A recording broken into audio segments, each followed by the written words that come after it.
Okay. This diploma, the credit management, module 5 of the course. So we were discussing branch bank operation last week. This last week, branch banking module, module 3, and this module 5. That was the last module. Right. What is lending?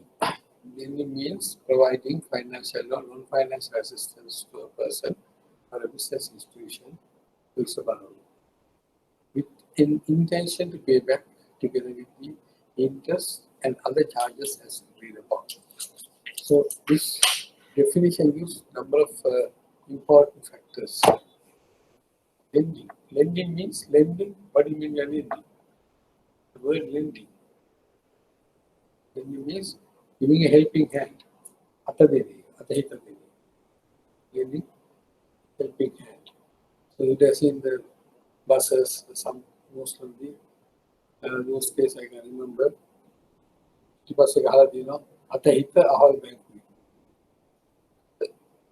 you find out financial, even your heart has been given to the customer. Lending. So lending means giving something, offering something. We define into financial or non-financial assistance. Now these two factors are very important. These are our products. We have financial products, we have non-financial products in lending. To discuss that while going on. To assistance to a person or a business, right? That's called borrower. So who are the borrowers?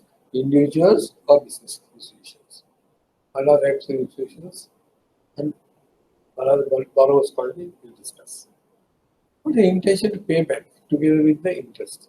The capital amount lent has to be given back, right, by the way of installments or lump sum, depending on the cash flow as well as the lending product. How the payment be. With the interest and other charges agreed upon. Charges agreed upon. What is it? Agreed means it's a contract. So lending is a contractual agreement between the borrower and the lender to give a financial or non-financial assistance. Right? With an intention to get back the interest as well as the capital amount which have given.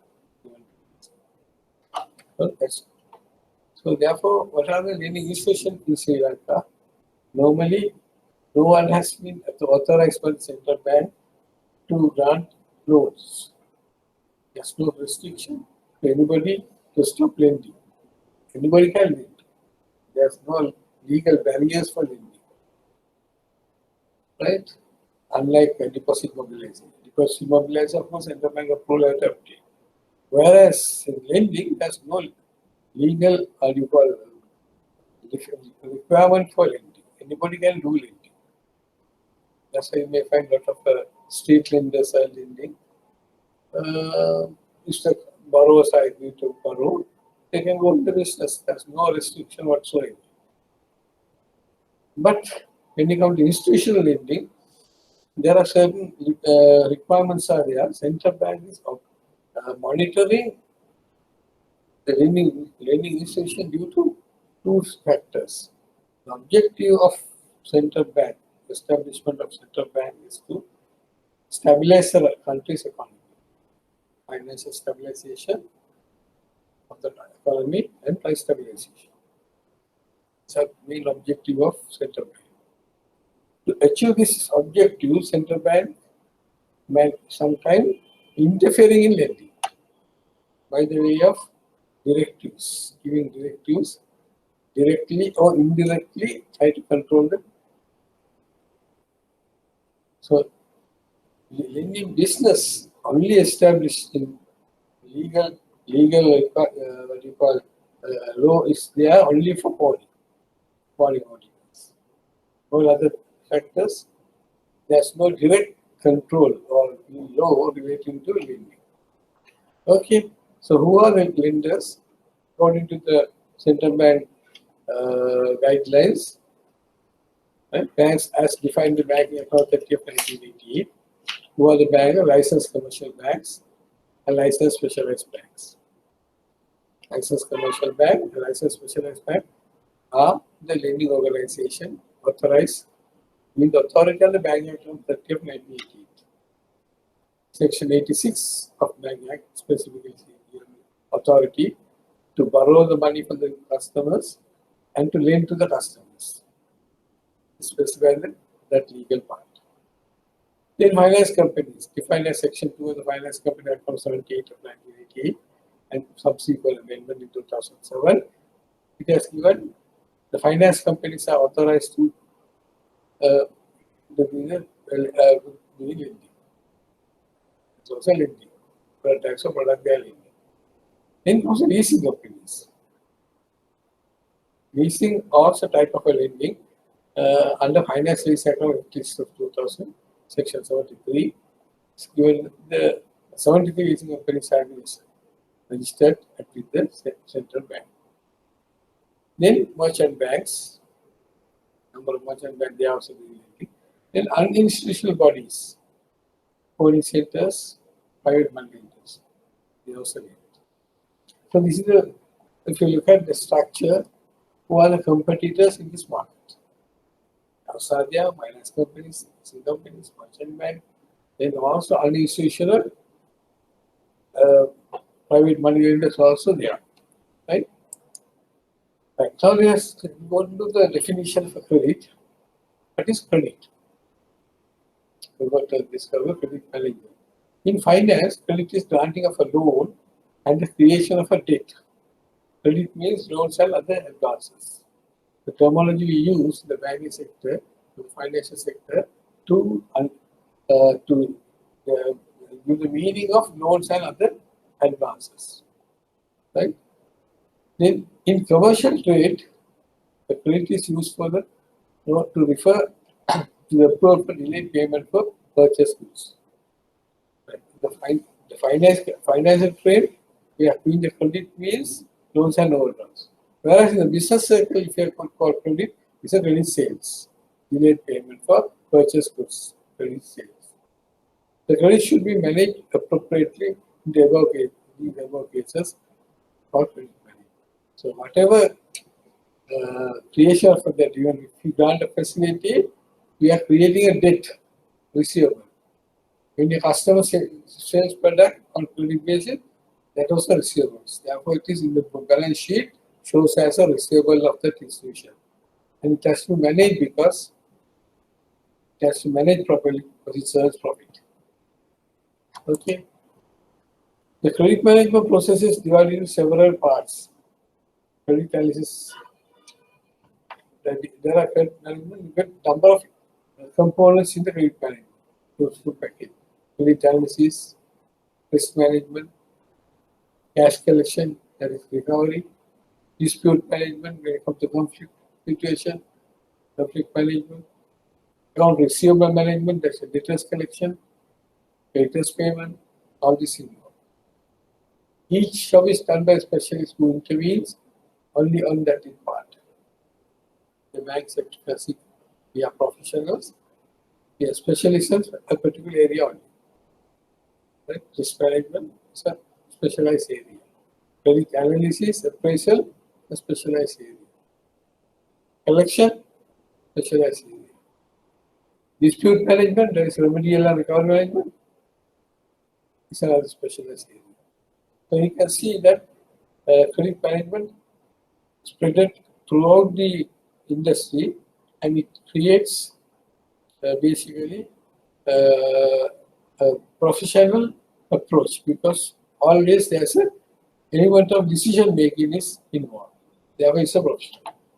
Credit management, simple words, is a process of monitoring and collecting payments from the borrowers. The financial sector, credit management means, simple words, process of monitoring and collecting payment from the borrowers. That is collecting funds, what is lent, and the monitoring, how the customer is managing the business. Any obstacle will come to the collection of payments. That's called monitoring. A specialized credit management system leases, the amount of capital tied up in the debtors. So it will be revolving. The proper specialized credit management system, right, will help the financial institutions to it will work out a revolving cash flow to more and more lend. Lend, recover, it's a cycling process. Lending is a cycling process. The principles of credit management revolve mainly around the concept of safety, liquidity, diversity, and profitability. So there are four components basically we look at the credit management. One is safety, right? We'll discuss later what is safety, and the liquidity, and diversity. Diversity means different segments. Finally, profitability. Should be profit. Okay, so scope of a credit management will discuss in broad what is credit management mean. Areas are credit policy formulating and administration. That's called credit policy formulating, developing a credit culture for the organization, managing and controlling the credit process in the organization. That comes in the first part. Credit formulating and administration, culture management, developing a credit culture, and portfolio, managing the portfolio, dealing with the external factors of the risk and other factors are basically the credit management, which is managed by the top level of officers in the organization. HEM, DGM credit, right? And the top level, they handle this part of policy, credit policy formulating and management. Then comes the credit appraisal. This comes to the branches who are working the managers as credit officers, or the credit units in the banks, branches, or financial institutions. They are branches. They are to handle the individual credit proposals coming from the customers and try to evaluate the appraisal. Appraisal means appraise the situation, whether to grant or not, take the final decision. Right? So, under credit appraisal, we had to consider about three areas of appraisals. Credit appraisal broadly, three main areas. First one is customer or the borrower appraisal. Who is the customer? Know your customer. Very important part is know your customer. Who is the customer? And identify the customer. Identify the customer need and customer behavior and customers' potentials, technical other ability to pay back the facility. The basic criteria is identify the customer. Whether this customer is a credit-worthy customer, whether the customer can be entertained for a facility or not. That's basically real. Number one part. Second part, customers' business. There are different types of customers, right? Consumers, personal customers, business customers. There are three areas of lending portfolio broadly: personal customers, business customers, and project lending. So business evaluation have two components. Business evaluation, they have two components. One is financial analysis. Financial analysis, how the finance statement and they are how prepared and what result. Financial analysis. Second component is non-financial analysis. So this also is called as qualitative analysis and quantitative analysis. Quantitative means the financial part of it. Quantifying by figures. Results of the business will be reflected in numerical form. That's called financial statement. Result of the business will be interpreted into a numerical form is called financial statements. So analyzing the financial statement, we can see whether the customer's business is viable or not. Right? The second component on the business evaluation is the non-financial evaluation, non-financial analysis. That is not excluding the financial. The non-financial analysis is very important.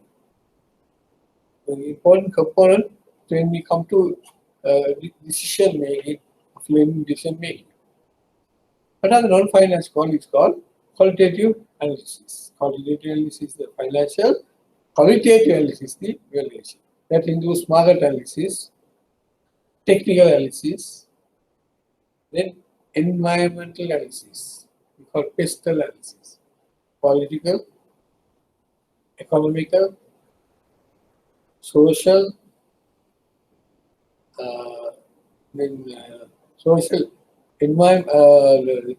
ecology and ecology, environment factor, economic factor, environment factor, and legal factors, which has been have impact on the business. External factors which have impact on the business. How it is affecting. How the market affecting the business. Market, what is the market size? How the market competition? Who are the competitors? What is the competitive behavior? What is the customer strategy to meet the product in the market? Those are non-financial analysis. Then the external factors, right? Economical situation of the country, economic situation of the world, whether it has a market to sell the product, all this is that's called non-financial part of the evaluation. Then finally, third component of credit factors comes in collateral evaluation. Collateral evaluation. Collateral evaluation means we have in a granting facility, we try to recover from the business. But in case anything happens, there should be a certain way out. That's called collateral. So when you obtain a collateral, it has to be evaluated whether that collateral has a capacity of servicing that facility in the case of a default. In other words, the collateral should be realizable at any given time. So you evaluate that collateral. The basic concept evaluating collateral, how to evaluate collateral. What type of collateral is preferable for this particular customer's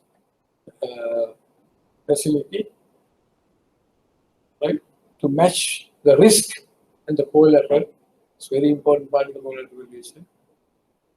Risk involved in the lending and the risk mitigating instrument as a risk mitigating instrument, how you evaluate the collateral. So that's called at the time of before granting facility and ongoing facility. Then comes to credit policy, final part is the remedial recovery management. Remedial management means preventing a facility going bad. Remedy the situation. Any difficult position, customer having a problem, customer's cash flow is deteriorating, external factors are affecting the business. How to remedy the situation? Continue of this credit. That's called remedial management. When it comes to default, then default facility recovery. That's called recovery management. What are the process of recovery management? What are steps involved in recovery management? What are the recovery options available for a lender? These are the factors we have to consider talking about credit management. So the credit management, if you look at very vast area, starting with credit policy formulation, granting and disbursement of credit, and finally recovery of credit. It's a long process. Each step has a professional approach. Okay, credit management, managing provision of the credit and its recovery, managing provision of credit and its recovery. How much of credit given, how your recovery plan. It should be carried out effectively and efficiently. You should not handle very carefully. It should bring benefit to the lenders and the borrower win-win situation. We have to always look at as win-win situation. For our recovery, that means if the customer business has to be established and should earn a profit, then our recovery will be okay. So always we have to see whether the customer's ability to generate profits for the business. Then it will become a win-win situation. We never entertain or promote win-lose situations. One party to win, one party lose, that situation we are not mostly promoting. Always win-win situation. Both parties should win. The reason behind this is very important to understand this. Very, very important fact to bankers or the vendors has to understand this. Customer's business is our business. Customer's business is our business. If the customer having business, he was having business. If customer failed in the business, our business also fails. So the customer's business and the banking business is interdependent. That has to be keep in mind by every banker, every lender. So we are depending on the customer's business to earn our profits. If the customer doing well and good, we also have business. We also have the profits. Understood? It's very important. Most of the young bankers have not concerned about this part. Okay, when it comes to credit management lending, they just narrow down. What you give, you recover. Right? Now, this principle, as what you call institutional lenders, we have to be very carefully apply, efficiently and effectively. Haride, hariyada karana. Nivarade, right thing, right time. The right thing, right time. Efficiently, effectively. You do the right thing, efficiently, in the right way. That's called effective. But the right thing in the wrong way. On the wrong thing in the right way, both are wrong. So this is very, very important factor you have to understand. Okay. Now let us see how the loan is defined. The loss of assets due to non-payment. The senior bankers define loan, L-O-A-N, loan, as loss of assets due to non-payment. Now, it's a very important, one of the factors you have to keep in mind. Whose asset is this? Yes, dehydrating. Yes, whose asset is this? Loss of assets, whose assets? It's bank asset. Our lending is appearing as an asset in the our balance sheet. So if the customer not paid the loan he borrowed, is becoming our non-performing asset. So non-performing assets will create losses to the bank. So therefore, loan is defined by the senior bankers as loss of assets due to non-payment. In other words, managing credit in any lending organization is basically applies to managing credit means the health of the business company, survival of the company. When managing of NPE, non-performing asset will not generate any income, will disasters, it will lead to bankrupt of the. So therefore, we have to understand that. Yeah. Okay. Right. So let us see what are the things we are looking to be a better borrower. Who is a good borrower? Good borrower.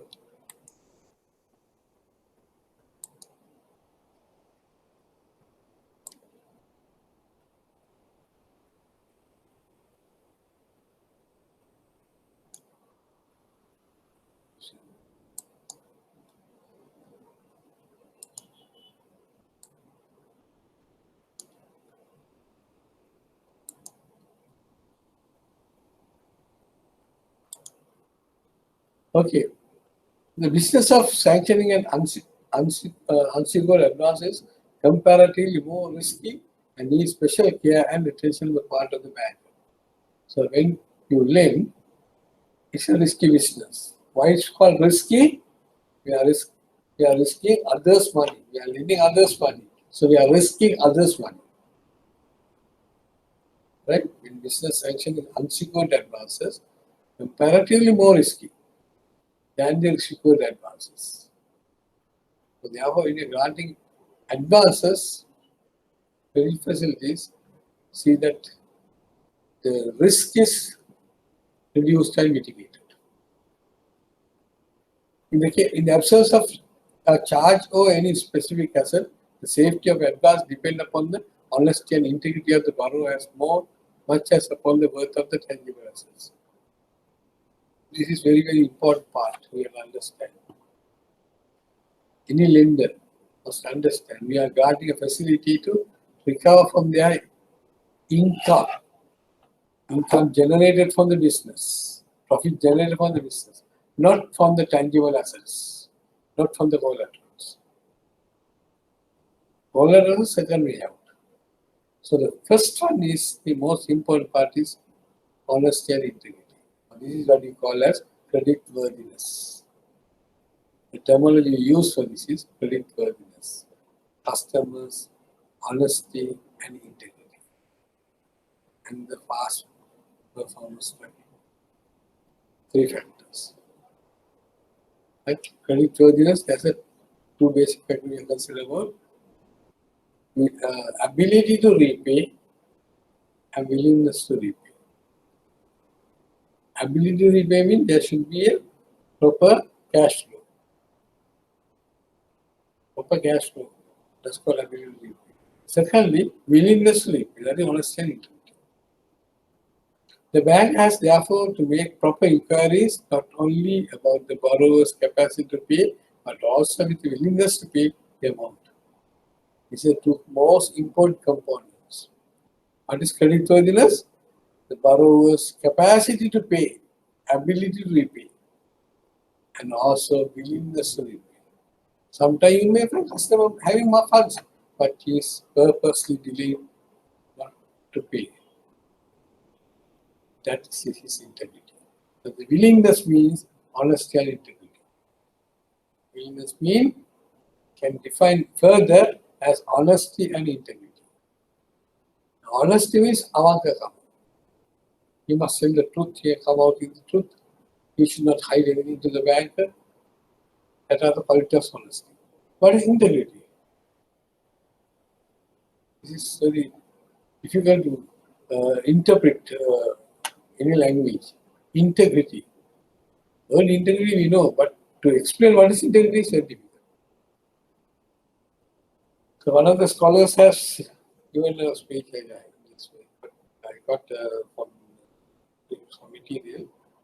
He, Dr.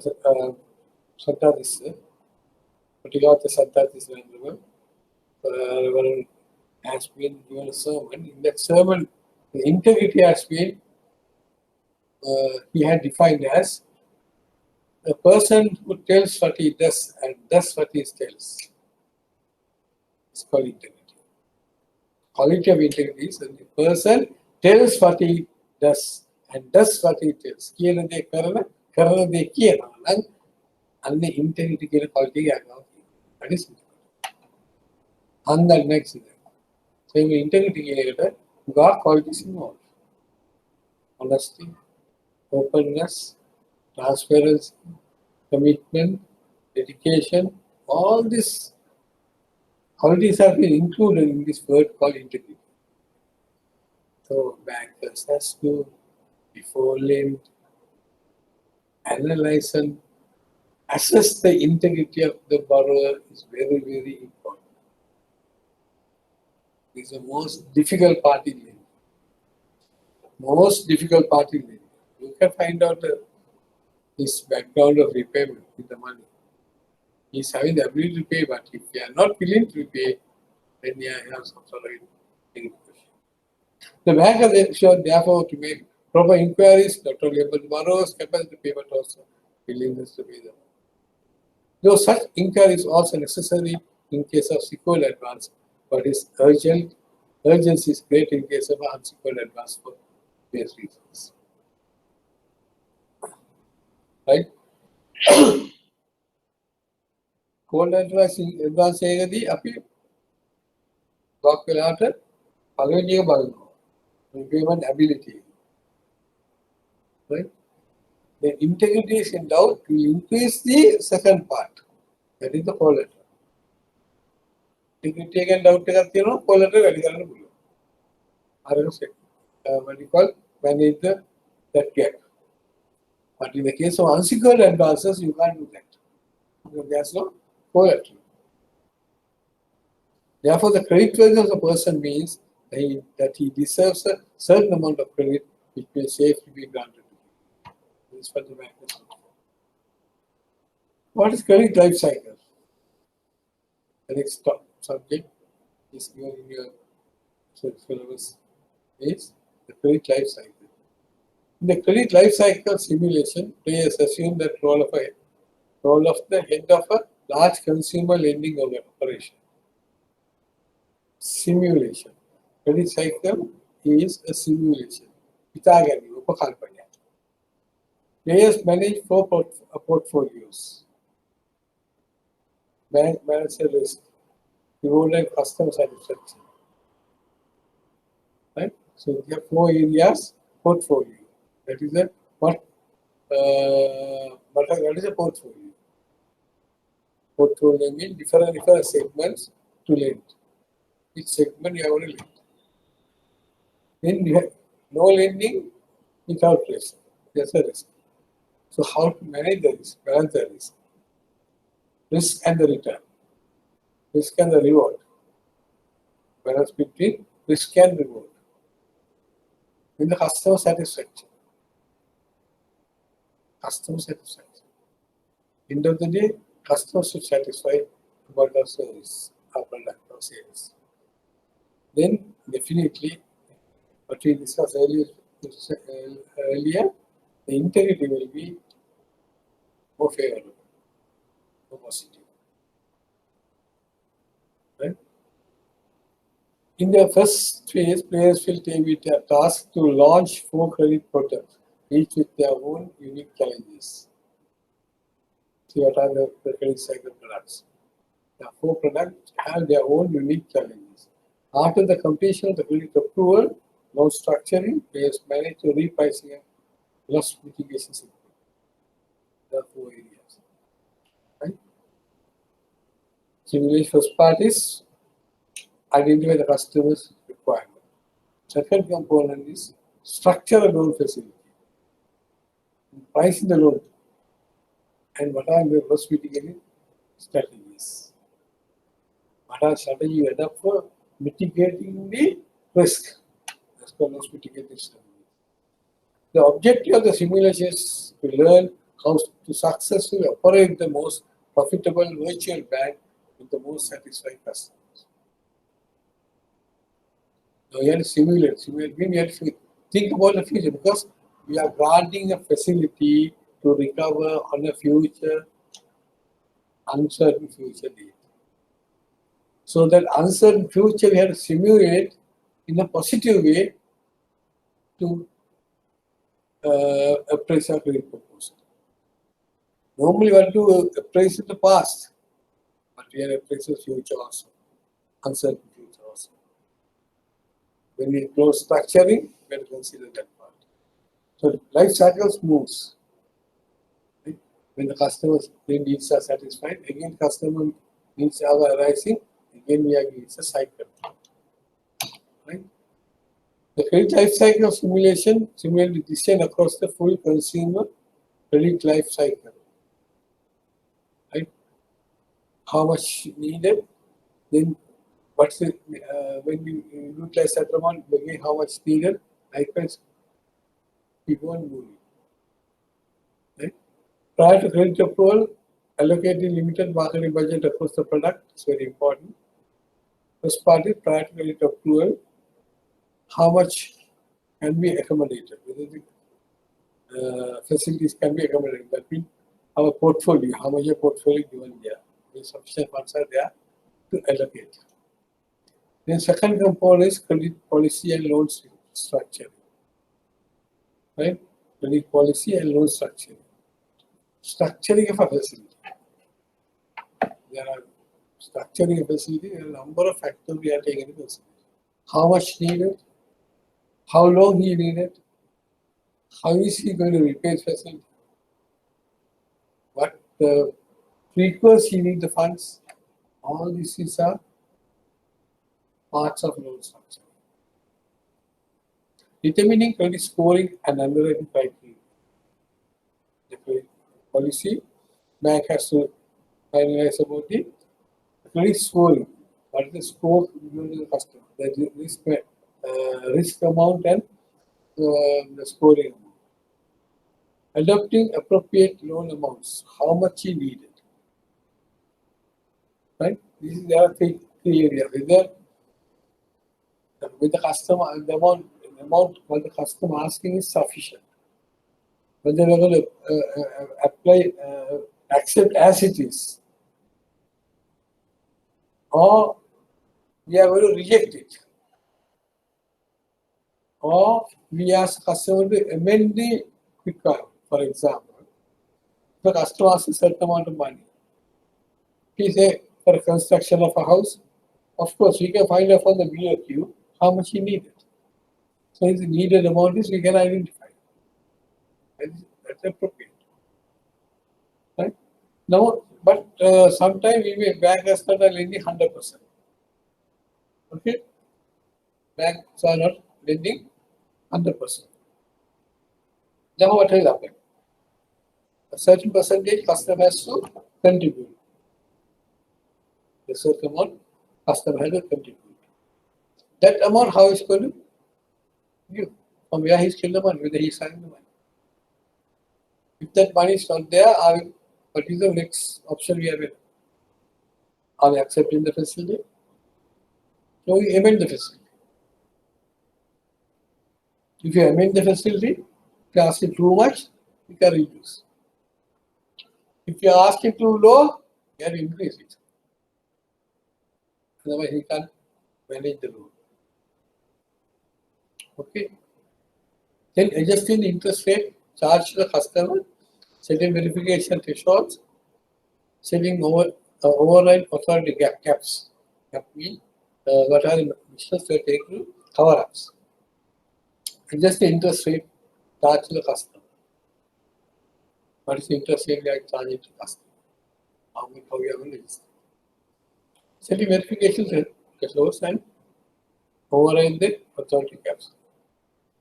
The next important factor is portfolio management. Portfolio management includes repricing loans during the industry price war. How much to be given a certain segment. Portfolio is very important. To what segment bank is going to lend. How much is going to lend. The portfolio, for example, housing sector. How much the bank can afford to give. Because a housing sector is long-term finance.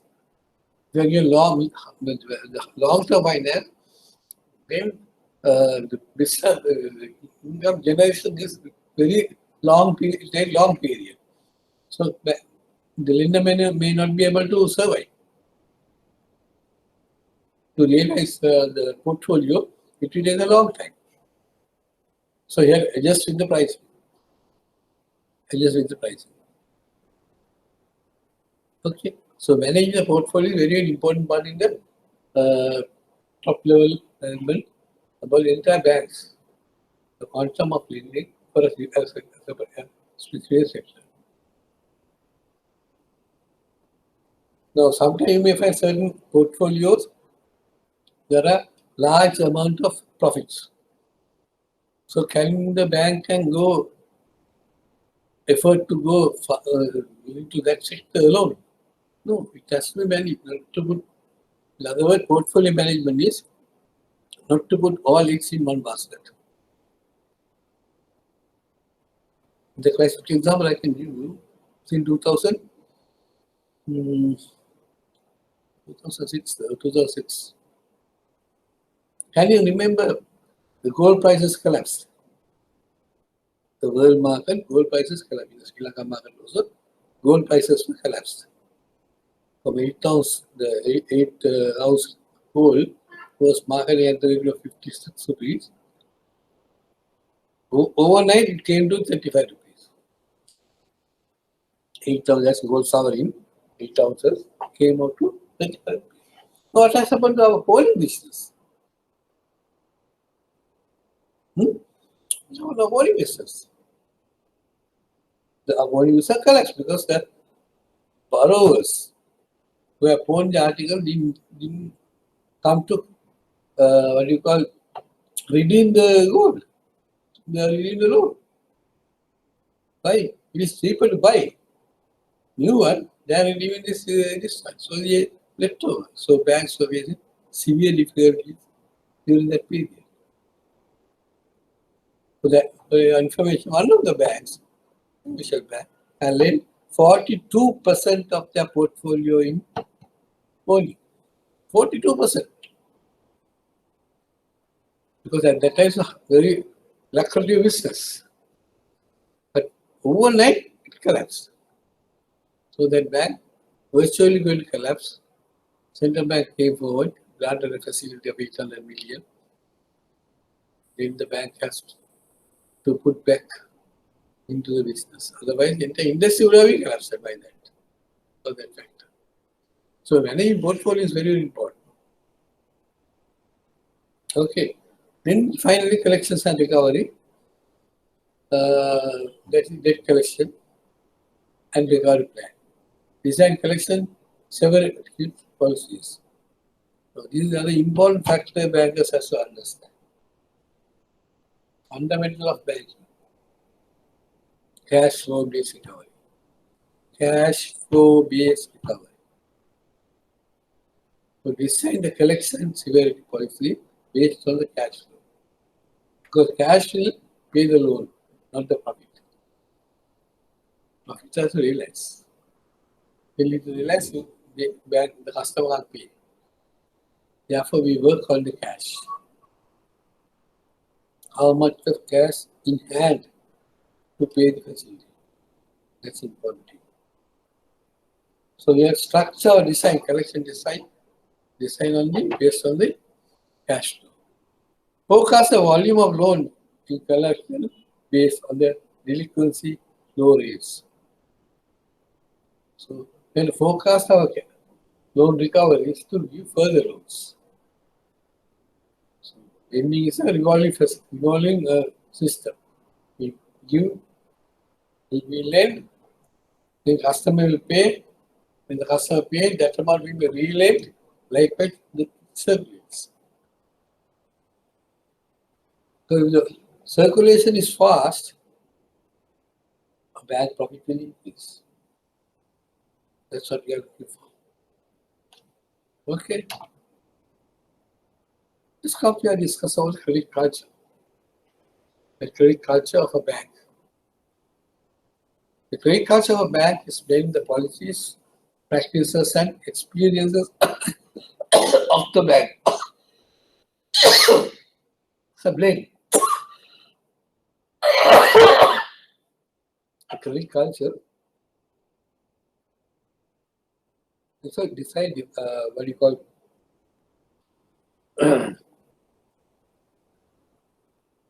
so,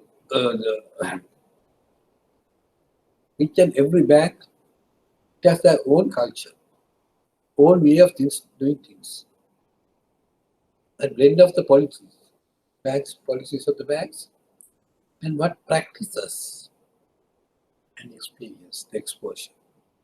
The third one is very important. That's the variation between one bank to another bank.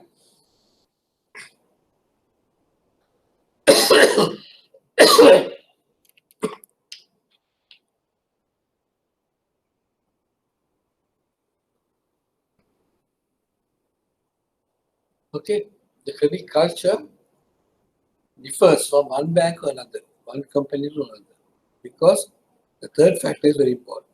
That is experience. Their exposure with the customers. Based on that, their culture is changed. Therefore, bank to bank, the culture is changed. You may find that when you leave from one bank to go to another bank, you may find difficulty of blend with them, because their policies and cultures are different. There are strong personalities join to another bank. They try to change the policies and practices and experiences in the credit culture according to their practices. For example, they is not like Alud Bank holder, the Alud Bank of Patanga, banks senior level officers there. Any other bank, coming from the other banks. So whenever they comes to that bank, they bring their practices, experiences, the policies in that bank, and try to inculcate into the new bank. So you may follow entire industries sometime later going on the same track. Okay. So now, for example, I give normally loan loss provision for transferring to NPA, non-performing advances, according to the worldwide requirement, that means Basel regulations, after 90 days of default. It means 3 months. After 90 days default only, the facility will be transferred to NPA. Okay. In Sri Lanka also, Central Bank has given directives that after 90 days only, facility is treated as a non-performing. But one of the banks, they have practices, they reduce this 3 months to 2 months. That internal arrangement for to control their NPA, giving more pressure to the managers to control their NPA. So they reduce 3 to 2, that is 60 days. Okay. Then the senior officer of this particular bank left and joined another bank. And he applied that principle there also. So that particular bank also now transferred NPA within 2 months. Okay. So the credit culture is something developed within that bank to continue doing that bank. It provides lenders with common compass to guide them. So it will, the credit culture is developed to enter down the line, top to bottom, will follow the same pattern. Common compass to guide them. So common compass guide them. Okay. The strong credit culture is what empowers lenders to act consistently and spirit of banks' policies and expectations. The stronger the credit culture, the bank's NPA levels probably may be low because they have tight controls about the lending authorities. That's lending credit cultures. You may find that some banks very low liberal. That was some time back, I can remember some time back, when a new bank started, new private bank started in 1980s, early 80s. They opened the branches. And the managers given authority to give any amount of TODs. Any amount of TODs to capture the market.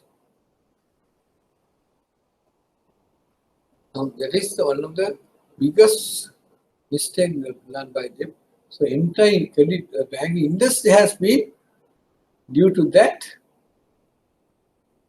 has been urgent. That has to be followed, either follow the same pattern or lose the customer base.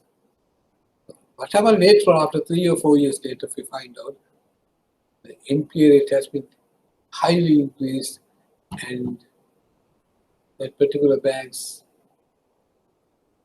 NPA rate was extraordinary level increased. Compared number of audit reports point out about this. Some external auditors who did their due diligence, they found that high risk levels. So the credit culture. There are certain banks you may find very strong, very strict credit culture. Very difficult to get a facility approved from them. It's a long procedure. So it has to be the stronger the culture bank is strong to keep the customers. Sometimes you may find out adjust this cultural level also. It gets and keeps everyone marching in the same direction. If a bank has developed their policy and culture and delegated down the line, and top to bottom, each and every employee will march towards that direction, go in the same direction. As impulse of credit culture. There are 3 types of credit accounts. This is actually not there because the syllabus I give you. Revolving credit, installment credit, and open credit. Revolving credit means to take, settle, and take again, settle again, take again, settle again. So the series of loans. Most of these revolving facilities are available on the import date. Open IFC, settle is and open again. When the limit will not cancel, it will be revolving. It's called revolving facilities. Right? Use, pay, settle. They are on installment basis. That's the most common one that we are using. Recovered by installment. Either by monthly or weekly or quarterly, depends on the cash flow. Third one is mixture of revolving and installment. One of the most common types of credit accounts revolving credit is a line of credit that you can borrow from freely, but that has a cap, a maximum limit, known as a credit limit. But how much can be used for at a given time? Right? That's overdraft, permanent overdrafts. Right. What are the elements of strong credit culture? Right? If you have to build up a strong credit culture in any organization, it has to start from the top. The CEO and executive management set the tone. They frequently talk about the importance of managing lending activity within the bank's credit appetite, and they defer to the risk organization for settling credit risk standards. The support must be evident through both words and deeds. Cutting with money, creating penalty. Top management, CEO is a letter, executive management. Top figure, commitment that they know, this is a commitment to strong credit culture to develop the credit culture. Okay. Lending activity in the bank's credit appetite. Bank ability and they refer to risk organizations to find out what is the risk and try to build up their credit portfolio. Secondly, everybody owns a risk. There must be a strong reinforcement that everyone involved in the lending process on risk management. Every member of the bank staff should be aware of the risk and how to manage a risk. Credit is not just responsibility of those who are underwriting, adjudication, and loan services. Those in client-facing roles must also take an active role in supporting the bank's credit culture internally and externally. It is not only the credit risk, it's not only the credit department work. It's the entire bank's work. Those in the client-facing roles, that is customer service roles, must also take an active role to support this credit risk. Third one, systems and procedures must be reboosted. Strong credit culture will be evidenced by systems and processes that support excellent execution and servicing. Strong controls must be in place to ensure proper measurement, inspection, and accountability. To manage, should be able to measure. You can't measure, you can't manage. That's a principle. So there should be strong controls to place to ensure proper measurement. Measurement system has to be developed. Right? Then inspection and accountability. Frequent inspection, checking, and accountability. Who is accountable for the activities? Fourth one, there must be room for good judgment. While controls must be strong, a sound credit culture leaves plenty of room for good judgment by experienced bankers. This is very important. Although structure is framework formulated, within that framework, the managers should be given authority to take decisions. Judgment within that framework.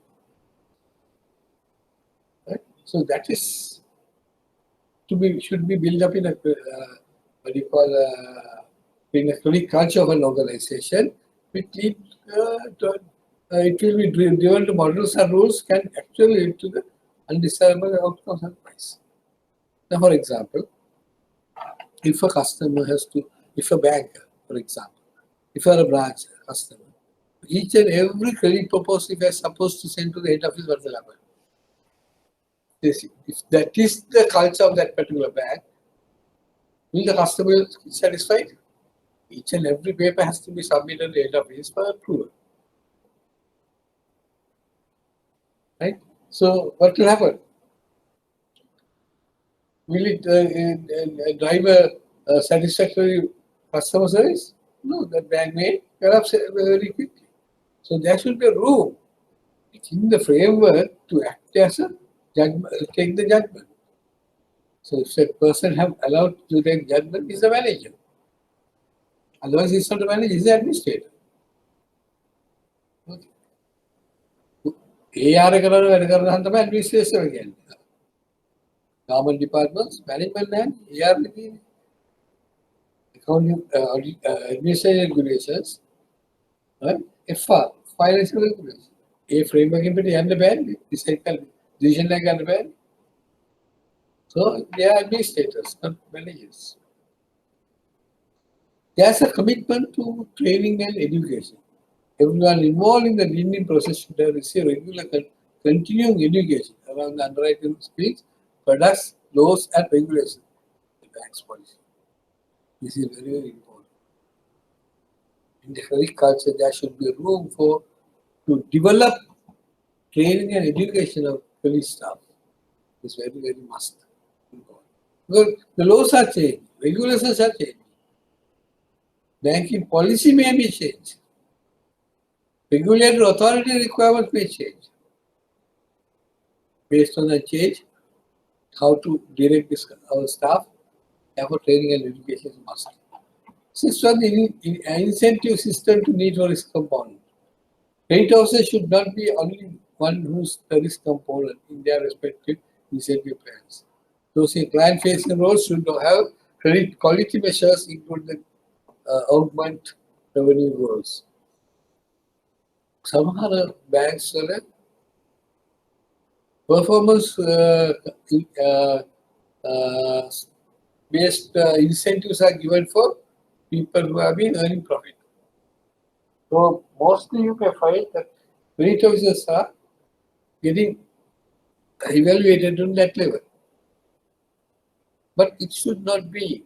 Those in client facing, that is customer service role, also plays a role to support this indirectly the credit officers. Therefore, they also should be considered for that. That's what it says. 7. Core competencies should be the focus. The bank that tries to be all things to all borrowers will find itself in trouble when times to get through. Management should ensure that the bank focuses on the lending segments of core competency, staying away from the area that are not well understood. So banks also should be develop their own specialization in certain areas, certain segments. There are certain banks, where the certain banks are very good. They are very professional in lending to segment like industrial segment, developer segment, industry finance. They are very specialized. Right? So those banks would not go for other activities. Allowed to move as it is. That's core competencies. The eighth one is credit messages reinforced. Solid credit culture requires persistence and consistent communication with the credit message. Those in credit and sales leadership role must regularly emphasize the bank credit appetite to avoid potentially bad lending outcomes.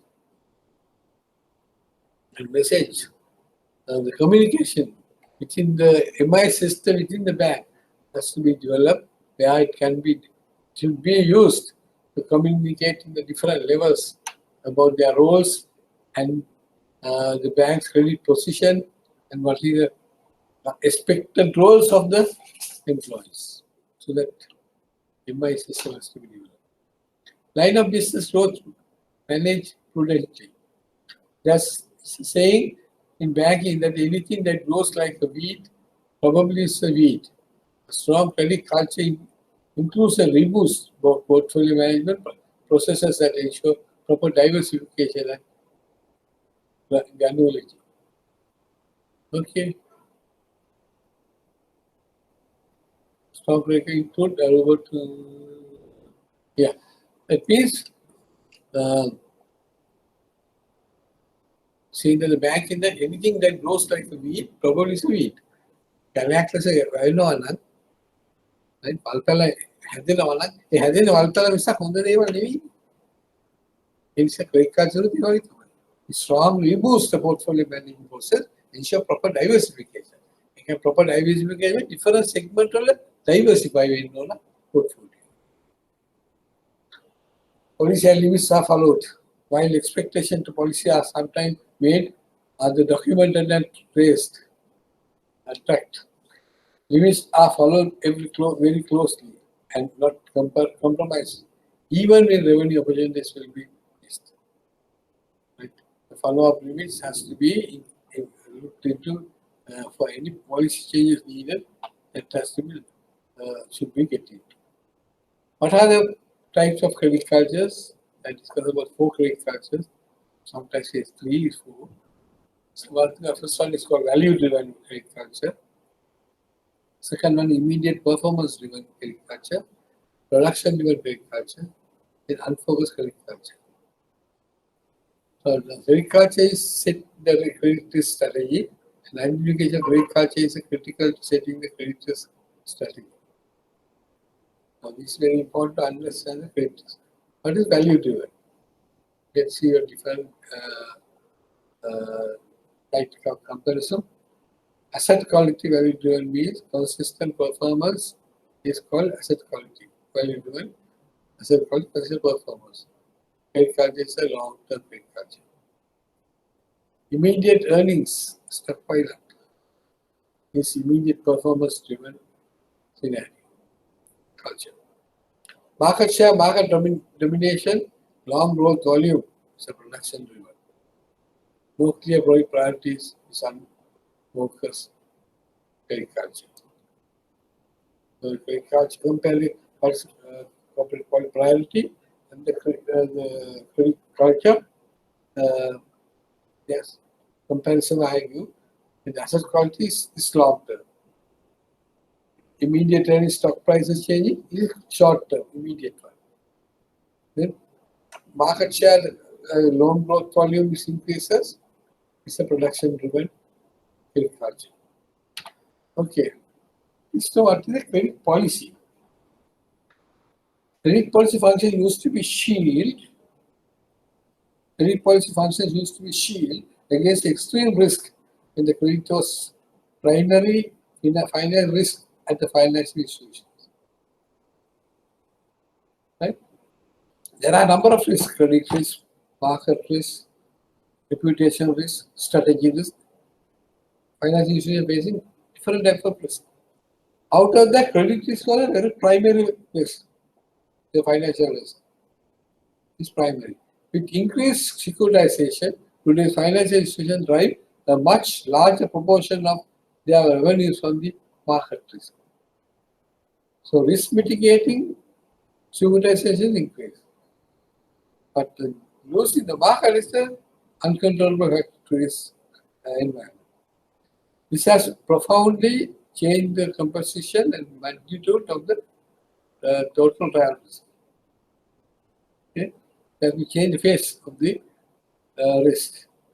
The traditional risk management does not have an explicit focus on the trial risk, akin to credit policy's role. Akin to credit policy role. Right? Management does not have explicit focus. That focus it directly for that particular area, focus is very less. This has resulted in a relative decline of prime risk watchdog function just when need for such watchdog role is increased. What is the watchdog function? More balang function again? Balang inno risk avoid කරන්න. බලවන්න ඉන්නේ අඳුර ගන්න පුළුවන් එක watchdog එක bulldog. Watchdog බුරනවා. හපන්නේ නැහැ. bulldog බුරන්නේ නැහැ හපනවා. හරි? So what is our credit policy should be a watchdog policy. කකර වෙන්නේ තියෙන එක වළක්වන්න preventive method එක develop කරනවා. To drive risk එක. Need for stock has increased. The net effect is that while the revaluation of revenue also has increased, trial risk, the watchdog rule has not kept up with its critical need. As a result, most financial institutions are more vulnerable to extreme trial risk now than they were many years ago. Today's position is the risk components are increasing. We observed in 2013 12 cases.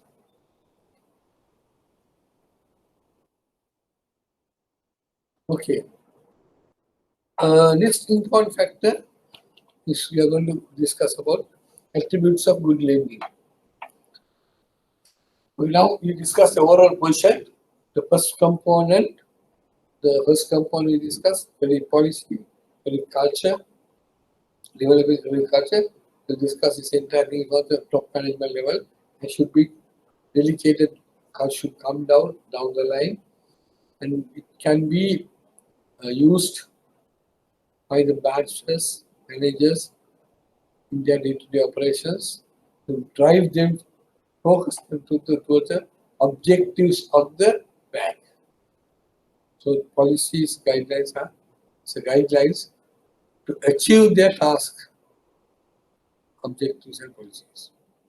Now, second component of credit management is called credit appraisal part of it. Now, let us look at taking into consideration credit appraisal part. What are the attributes of good lending? Quality lending. There are 11 attributes I have listed out here: safety, liquidity, profitability, spread, purpose, end use, need-based finance, and viability-oriented instead of security. Viability-oriented instead of security-oriented. Board stake and national priorities.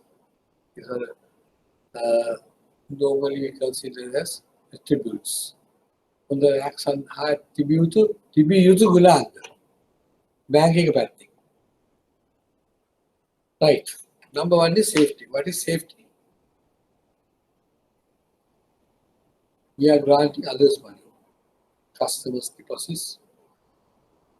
shareholders' funds, borrowers' funds, all these funds are borrowed from outside. It's our duty to safeguard them as and when they ask for it to return back.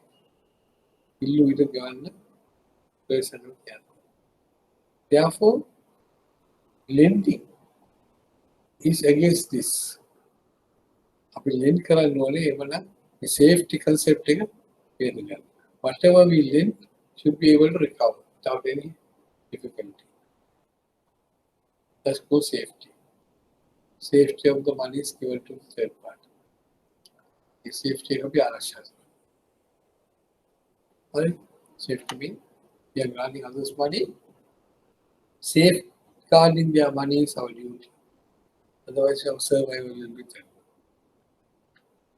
Number 2 is called liquidity.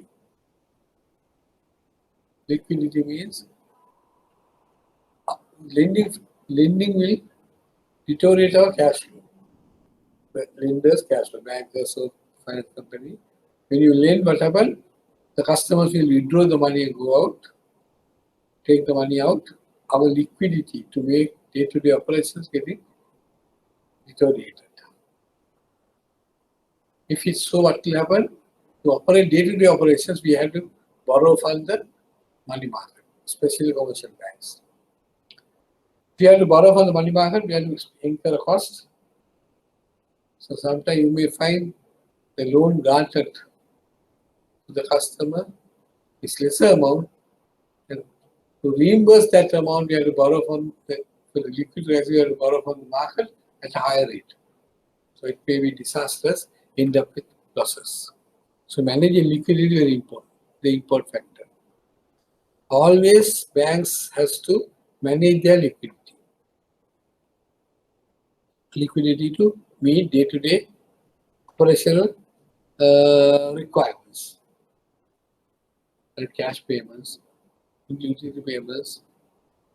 Therefore, liquidity management is very important.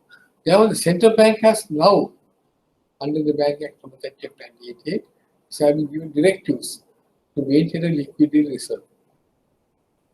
That is 20% of the total deposits has to be kept under liquidity short-term marketable securities to manage their liquidity. Okay, so whenever they have liquidity crisis, they sell the instrument and recover money for their day-to-day operations. Otherwise, it will be a problem. Sometimes you may find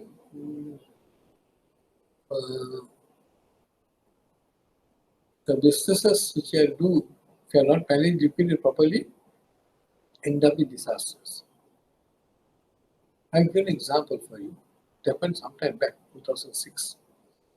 In 2005, the government had decided to lend to the government state officers, state sector, housing loans and vehicle loans. Is 7 to 10, 15 years. Loan in the government decided. So that has given to the Bank of Sri Lanka, People's Bank, and the portfolio given to NSP. Bank of Sri Lanka took 8 billion, People's Bank 8 billion, NSP 6 billion. Portfolio allocated for that particular segment of lending. Right? It has started in 2005. In 2006, January, the entire amount has been utilized. 8 billion has been utilized. Government Bank of Sri Lanka, 8 billion has been utilized. People's Bank, 8 billion has been utilized. Full amount has been taken up. Now it will coming back the installment. How long it will take? 15 years. The loan installment cap in the out of the palo.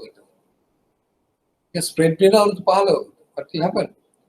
The banks have been facing critical situation on day-to-day operations. I will give a check call the government. Paying also a check call the government. They are really short of funds to pay. So next alternative, they have to go to money market, call money market and ask for money. So during this period, money market also very short of liquidity, because most of the banks are facing this difficulty, Bank of St. Peter's Bank. Therefore, money market prices also started increasing. Then these loans are given to the customers at the rate of 11%. These loans are given to the customer at the rate of 11%. Then the money market, which has been happened in April 2006, when it comes to critical situation, the banks has to borrow. The bank was still going to buy from the market. Market there was funds are not available. So ultimately, the banks which had little money, they were offering at the rate of 42% per annum. Money market price levels have increased up to 42%. Bank has to borrow at that rate. What has happened? Lending to that particular segment, bank has lost how much? 32% income in that. We lend to the borrowers at the rate of 11% and borrowed at the rate of 42% to compensate the liquidity. So loss incurred out of that portfolio was 32%. Can you understand this? Gravity of that? So bank has to manage the liquidity. Totally.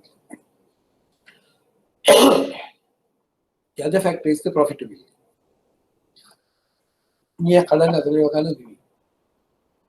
Banking is a business.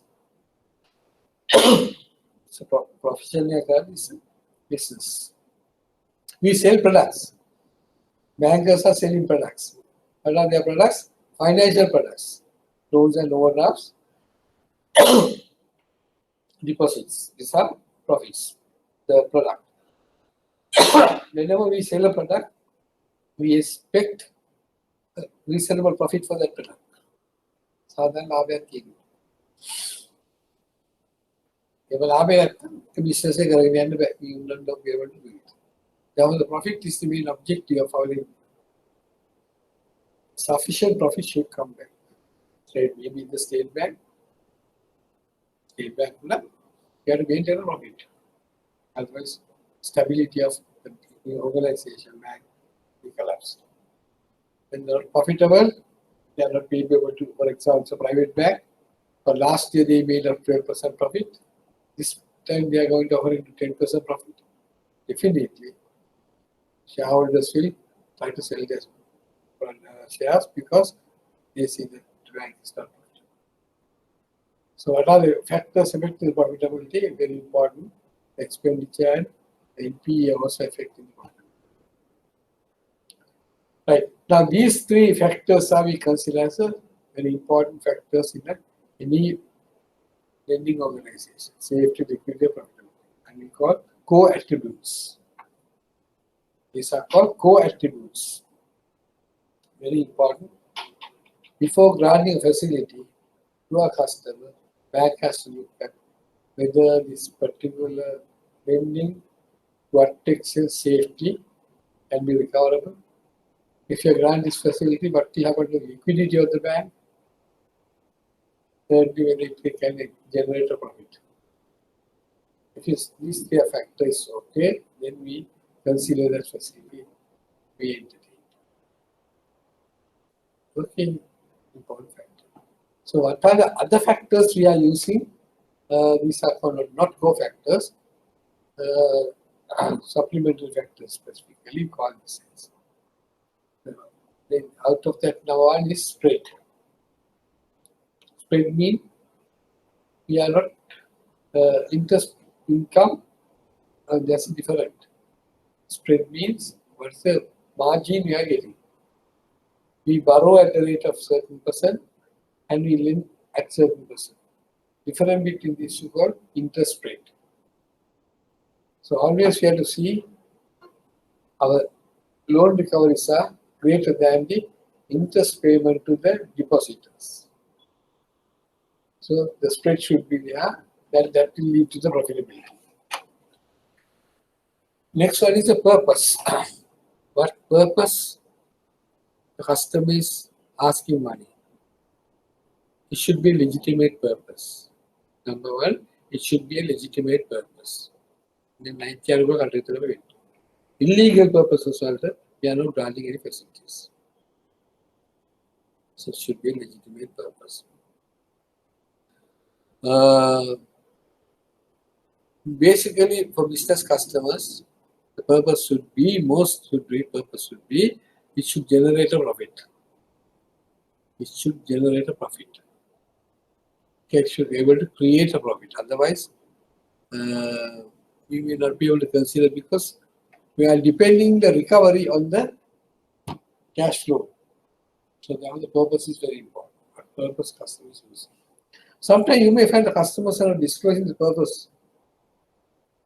That is the duty of the lender to evaluate, analyze, and find out what is the actual reason for asking for it. I'll give you an example. Then customer asks a facility from the bank in Katunayake area to put up a hostel for girls. Katunayake area, there are a lot of demand for the hostels for the girls working in the free trade area. So this, as it is the face of it, the purpose is very genuine, very attractive. No? So we consider this project is okay. And I wait for inspection. When I enter the inspection, the location of this premises, the building, which I'm going to put on the building, and the location, is in a very interior, inside the lane, an interior place. Surrounding is not that suitable for the girls' hostel. It's not suitable for a girls' hostel, but it's my guess. Maybe wrong, so I thought of making some inquiries about the background of this area and the hostel. So I made some inquiries with our security officer identity about this, what's the basis of purpose of this. Then we found the interior, interior purpose of this person. The rooms are very small. These small rooms, we just check the rooms and all. So very, very small rooms. Only one person, two people can accommodate. That's the purpose of it. And I inquired about the person. His character also not that persuading us for going for a facility. So what we found was finally, now this person want to construction this building for the purpose, real purpose is for a brothel. නිදාස් වෙන කලාපේ ගෑන් ළමයින්ට නිදාසේ ඉන්න තැනක් හදලා දෙන්න. පැයකට 200යි. Check I think. So that proposal, I reject that proposal. The purpose was not genuine. The purpose what you have disclosed is not the purpose actually going to happen. So end of the day we'll be in trouble. This is illegal business. So the purpose is establishing the purpose. The customer treats, get verified carefully. Next most important attribute of the good lending is the end use of fund. What purposes customer use the funds will it generate profit. Customer loan is improvement of business. But if the customer try to building a construct it will never be able to pay back. So therefore end use of funds very carefully understand. The key and the nevi pennan. It was a $10,000. Egg oil on that. End use of funds very important. Sometimes customer will give a case. නමුත් පිටිපස්සේ ඉන්න වෙලේ. Carefully build analysis again. We have to analyze this. What is the behind use of this? Key common factor they uses for purpose for business, improvement of business. So we have to get specifically what is improvement of business. Okay. Right. Next is the other important fact is the one of the fundamentals in lending. Need-based finance. Customer ke need dekata finance kara. Different customers' needs are different. Sometimes they may not be able to define and explain you about their needs. They may not be able to define and explain their needs. As a banker, we had to develop that. For a business customer, need has to be developed in number of factors. Number one, what purposes he need funds? What purpose he need the funds? Second, what the quantity he needs factors, the amount he needs. How long he need that funds? Short term, medium term, or long term. What is this collateral availability to cover up that need? So likewise, the need is very spread. අවශ්‍යතාවය අවශ්‍ය මුදල කොච්චරද මොනවද යොදවන්නේ ඔක්කොම we had analyzed. That's called need-based finance. Right?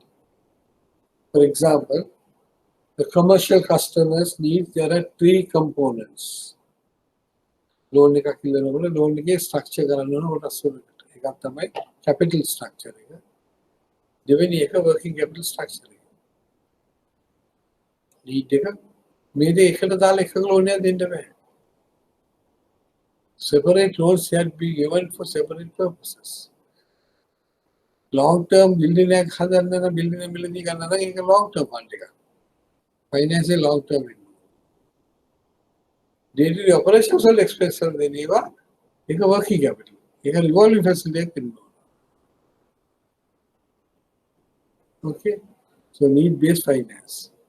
You can take money. It's fundamental cash flow-based recovery. It's viability-oriented instead of security-oriented. Loan लेकर देना होता है. उनसे सुरक्षा करता है कि नहीं loan लेकर देना होगी. उनसे repayment capacity देती है customer. And viability means the cash flow. Need-based finance, cash flow-based recovery. There are fundamentals in lending. Very important. Right? So, most of the instances, we may find most of the bankers in the credit appraisal, they worked out to DSCR and ISCR, debt service cover ratio, interest service coverage, to work out the viability. And they comment on the viability saying that customer is profitable, we can pay. For example, facilities asked for a tourist hotel. According to their financials, their profits are sufficient to pay 3 times of the lending loan installment can be serviced 3 times. It's a very good position. Balance sheet very good position. Decision is okay. What will happen next? When you got the facility, January month February month defaulted. Then you have the default. February, March, April, May. Customer loaning yours. Why is that? Viability of value. What is the viability of that business? It's a seasonal business. Tourist hotels are running on a seasonal basis. Season is not the other. The only person who recover. you put the installment, monthly installment, that matter. Your income is non-performing. So therefore, we have to match the cash flow with the loans installment. So whenever the cash flow is there, you recover on the cash flow and allow other months as a grace period. It's called liability oriented lending. The cash flow based lending. They hardly be important. ඊළඟ factor එක own stake. Own stake we never grant facility 100%. Requirement is 100% අපි කවදාවත් දෙන්නේ නැහැ. ඒක කොටසයි අපි දෙන්නේ. දෙන කොටස තමයි තීරණය කරන්නේ customer කොච්චර පණ contribute කළ යුතුද කියලා. customer කොච්චරක් share කළ යුතුද කියලා. percentage එක share කරන්න ඕනේ. Normally you would say housing loans and when we give only 75% of the BOD, 25% customers to contribute. Likewise, different requirements, always customers to share a portion of that. So therefore, always see that customers' position, contribution has to come forward than the before the customer we got the facility. Then our national priorities is another factor we are looking into. Any lending proposal, although high risk, if that is a national priorities, then we have to consider that. National priorities mean it will help the improvement of the society, improvement of the per capita income of the country, the development of the country. For example, lending to agriculture sector. If you look at the Central Bank report up to 2009, you may find that lending to agriculture sector from the banks was less than 5%, but 3 to 4%. Total portfolio for agriculture sector was less than 5%. In 2010, government decided this is going to be the bankers are not helping the development of the country. Therefore, it made compulsory lending to agricultural sector 10%. 10% for agriculture sector. In 2018 budget, final budget of the last government, Yahabala government. There, if you have gone through, you would have seen the number of sectors it has been identified as bad sectors for the bankers to lend. They have made compulsory for the bankers lend to youth and women, 5% of the total portfolio. 10% for agriculture sector. 10% for SMEs and tourism industries. 25% on the total portfolio, we have to treat compulsory. It's a national priorities. It will help the countries to develop their in the industries and things. Okay, so these 11 attributes are very important. Before granting a facility, entertain a facility, consider these factors also. Next is important fact one is the 5 C's of credit analysis. It's very traditional credit evaluation technique, custom evaluation technique. Custom evaluation technique is the 5 C's analysis. Then it started with 3 C's, then 5 C's, now it becomes 7 C's, so 8 C's or 9 C's. Tail C's are adding. So basically we got 5 C's. What are these 5 C's? First one is character. Character is the customer's background or the credit history.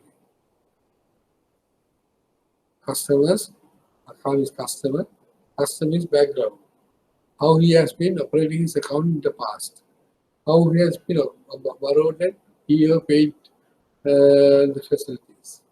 What is his character? When you discuss about the character, the first I discussed earlier, the important thing is you have to look into the creditworthiness of the customer. What is creditworthiness? Willingness to repay and ability to repay. He should have a good background. He should be able to pay back their credit borrowings without any difficulty. That's called the history of the credit. So the character denotes the behavior of the customer, how he behaves, his past records, his attitudes, integrity, honesty, all these are included in the character. Second component is conditions. Factors like interest rate and amount of conditions mean there are two types of conditions we apply for customers. When you analyze credit proposal preparation, you may find certain weak, dark areas. You may find some areas which are not need more attention. Right? So to grant the facility, you put a condition that this has to be done. For example, if you see customers stockholding days are little more. Consider about the market rate, it is little more. So you may put a condition saying that that rate has to be reduced to this level to maintain to grant the facility. Or after granting the facility, this thing has to be done. So the conditions are two types of conditions we apply: normal conditions, or general conditions, and specific conditions. General conditions are printed in the application, loan application itself, loan note of application. Specific printed conditions are even general conditions. Other one is specific condition, mean for that particular customer, particular loan we have by the condition, which are maybe the gray areas which have been found in the earlier at the appraisal. To overcome that situation with a condition, customer has to take a fulfill that. That's called condition. Third one is capacity. Assess the borrower's debt to income ratio. Right? So normally there are two components, two types way we use this capacity. Most of the books you may find that capacity to repay. The first phenomenon, first concept is capacity, the repayment ability. The customer has the ability to repay. It's called capacity to repay. But some bankers have developed another area, capacity means the legal capacity. When the customer having a legal capacity to pay, to entertain. Right? So, who are the customers having a legal ability to borrow? Who are the customers who doesn't have legal ability to borrow? Right? That has to be analyzed. Fourth one is called capital. It indicates a borrower's level of seriousness, means how much of borrower's funds are put into capital. Always bankers look at the what we call the borrower's capital, in other words called contribution from the customer. Customer's contribution. More the customer's contribution, lesser the risk to the lending. Higher the lending, lower the customer's investment as capital, higher the risk. Okay, so the capital plays important role about the consideration of a facility with the our risk, bank risk, and the customer's contribution are acceptable or not. Finally, collateral offers the assurance that the borrower default the loan when the to recover using realizing the assets given to the bank called collateral. Collateral are the asset assigned to the bank for grant facilities. So the 5 C's of credit are, there are some other evaluation criteria for custom evaluation criteria available for parties, then parts, right? Then the latest one is Campari. That is the most of the, if you look at Western books, you get this Campari. That was the same thing about customer evaluation technique. Campari means character, ability, means, purpose, and purpose. Right? Campari, I is referred to insurance. Insurance means the wallet. Okay. Right.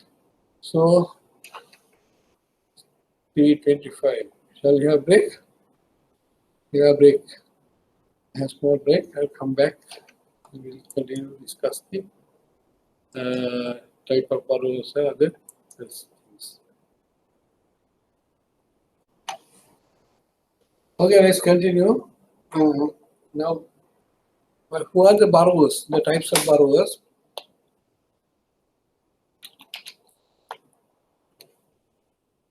Individuals and joint borrowers, sole proprietors, partnerships, limited liability companies, government institutions, statutory bodies, trustees, clubs and societies.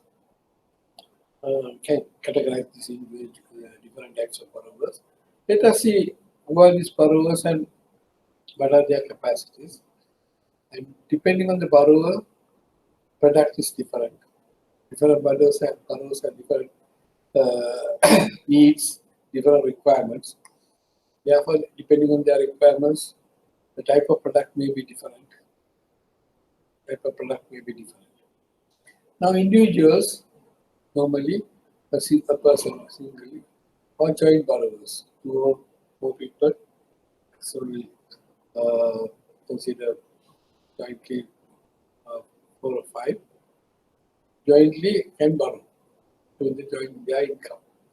So, what are the basic requirement for the borrowers, right? The first, normally, to become a borrower, a bank borrower, there's a legal requirement. We discussed earlier slide the capacity. What's the legal capacity of a borrower? Who are eligible to borrow? Right? Now we discussed earlier on the first slide itself, borrowing is a contractual agreement. It's an agreement between 2 parties. That's a lender and a borrower. When it comes to a contract, it is governed by law of contract. Law relating to the situation is a contract. Under this contract, for a contract, get into a contract, there's a legal requirement. Right? So to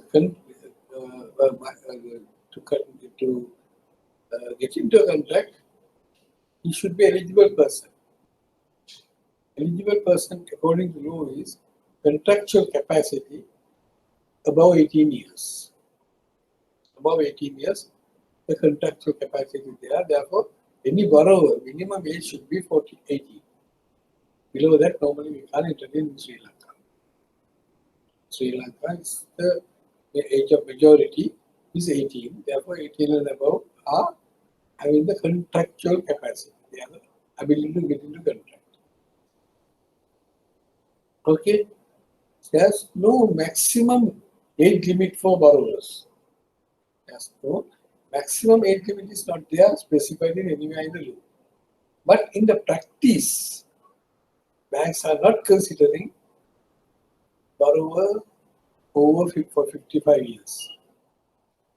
According to Central Bank guidelines, any person over 55 is called a senior citizen.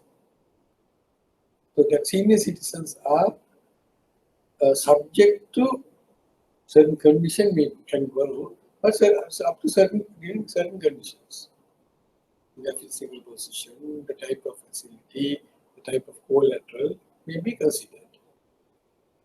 But in general, we are not calling individually person to if you are above 55, we are not considering due to the risk factor. But that is not a law, it's not a rule. It's a practice in the bank. Therefore, we may be able to make adjustment depending on the person to person. That's how it's based on our discussion. Right. The first capacity then there should be a contractual capacity. Any person over 18 have a contractual capacity. Secondly, there are certain requirements under certain legal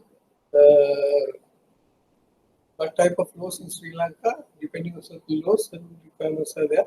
Mental incapacity, the other one, does not have contractual capacity. So individuals, their mental capacity is not sound mental capacity, then they are not eligible for borrowers because legally they don't have contractual capacity. Now the contractual capacity are two folds. One is the permanent mental disability, one is temporary mental disability. Sometimes you may find certain people have temporary, they lost their mental capacities.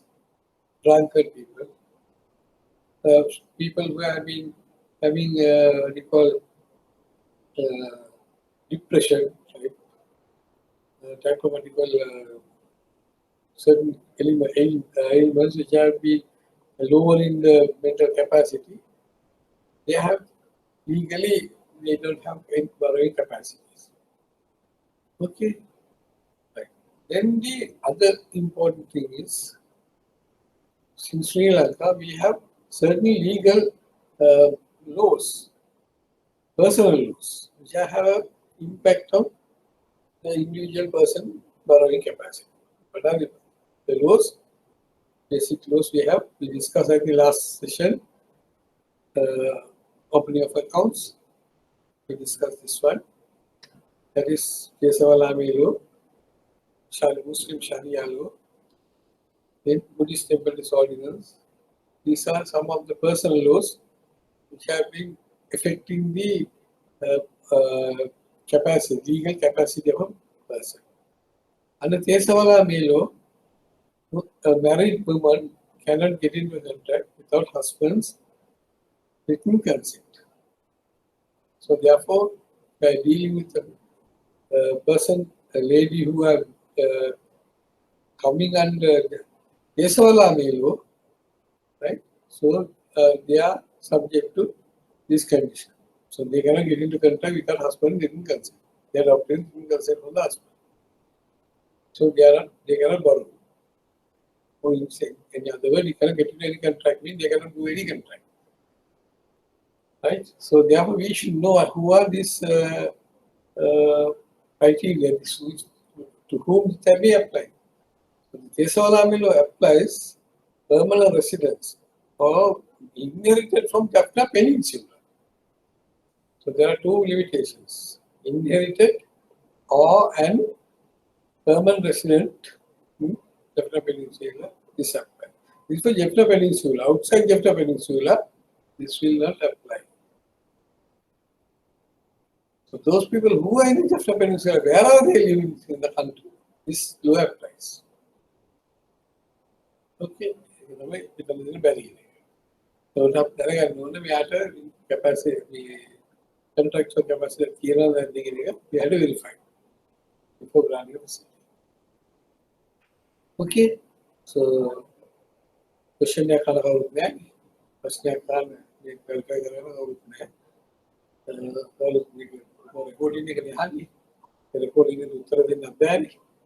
Insa we two-way communication dengan one-way communication will be carrying on. So I don't I don't know whether you understood or not. I think that you all are understood. Okay. Now that more advanced using technology is right. So individual, we have the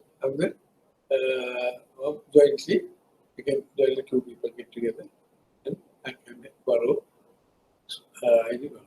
Then come the sole proprietors. Sole proprietors mean businesses. The businesses individual person's business called sole proprietorship. According to the Provincial Council Act, all businesses in the area has to be registered at the divisional secretariat of the area. Therefore, all business registration is a priority requirement.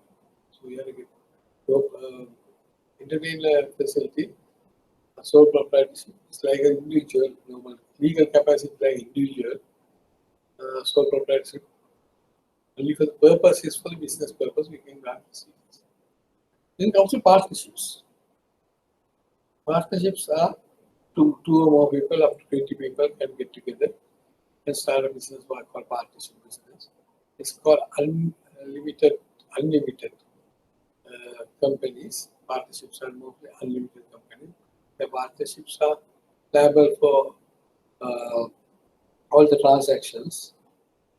So in partnership, they can borrow for their businesses. It has been registered as I mentioned earlier. And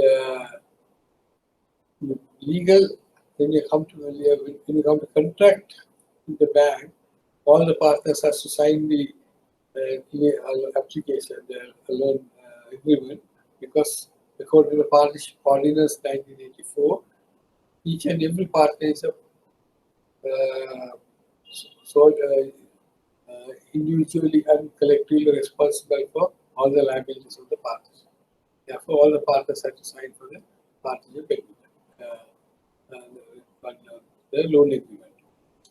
Okay, that's a requirement. Other than the business loans can be considered for partnership. Then comes the limited liability companies. According to the Companies Act, there are three types of limited liability companies. Public limited companies. Public limited companies, also there are two types: quoted limited companies, unquoted limited liability companies. Quoted limited companies, their shares can be sold through the security exchange. It's called blue chip companies, so for large companies. And secondly, called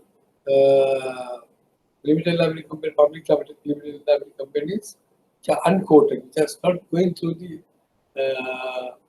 security exchange, called unquoted. Then third one is limited liability companies, the private limiteds. According to the legal definition, these are limited the liability, but private limited companies are more like partnership or sole proprietors.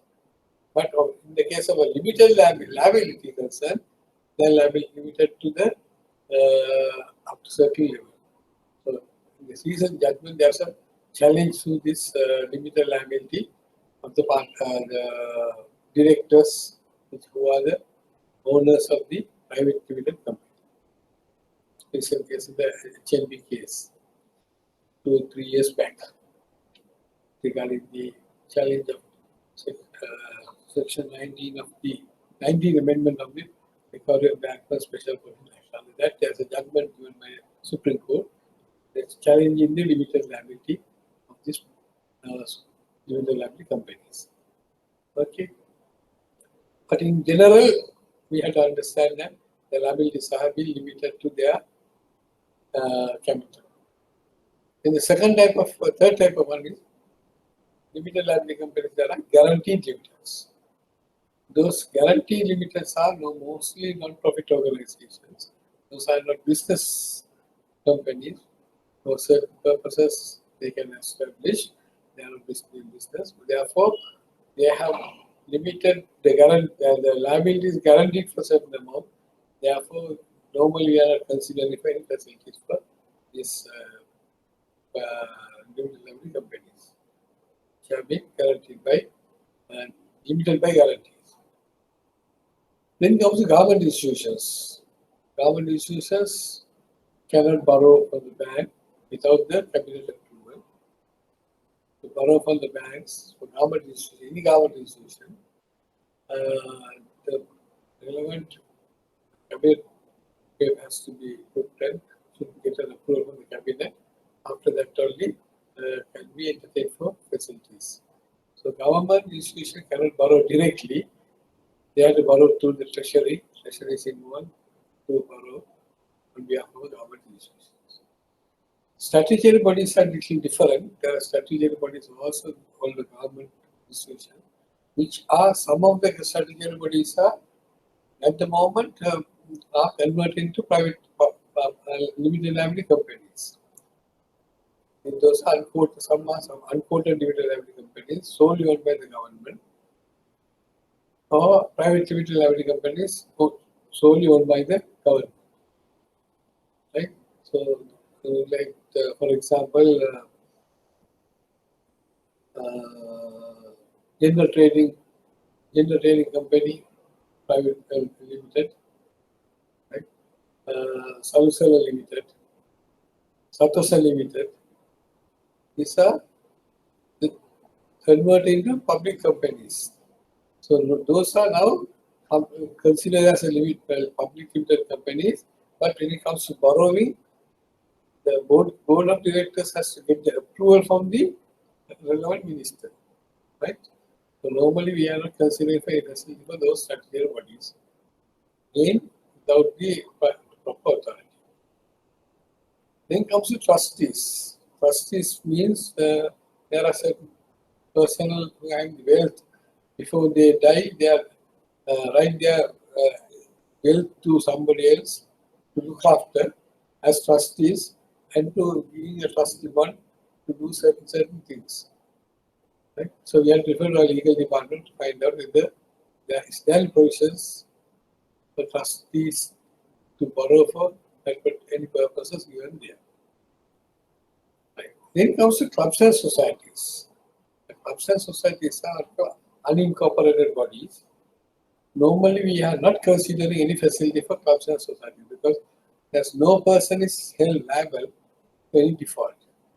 Members cannot be held liable. All the office bearers cannot be held liable because for a period of time to time, the office bearers may change. Therefore, they are not held responsible. Similarly, the shareholders, the members of the club cannot be held responsible for any liability. Therefore, we are not granting any facility for clubs and society. Only one instance we entertain for clubs and societies is the cashback facilities. Fixed deposit or a cashback securities, the credit can be considered as their own asset. Okay, so these are the borrowers. Let's see what are the types of products they are going to give. Then go to discuss about the what are the lending side. Lending to different segments according to central bank regulations. Certain the lending has been segmented for different purposes. Right. First one is statutory requirement under MLA Montreal Act, that's the central bank regulation. For their purposes, they are for publication of the country situation. Their need, their credits have been segmented according to their requirement. Then the quarterly survey of advances. The quarterly report published by Central Bank. They need the banking sector advances, quarterly survey. So those categories are depicted in Central Bank guideline. Under that we do the segmentation according to that. Then for internal requirement segment, purpose-wise we do the segment. Different product-wise, purpose-wise or product-wise, housing loans, credit cards,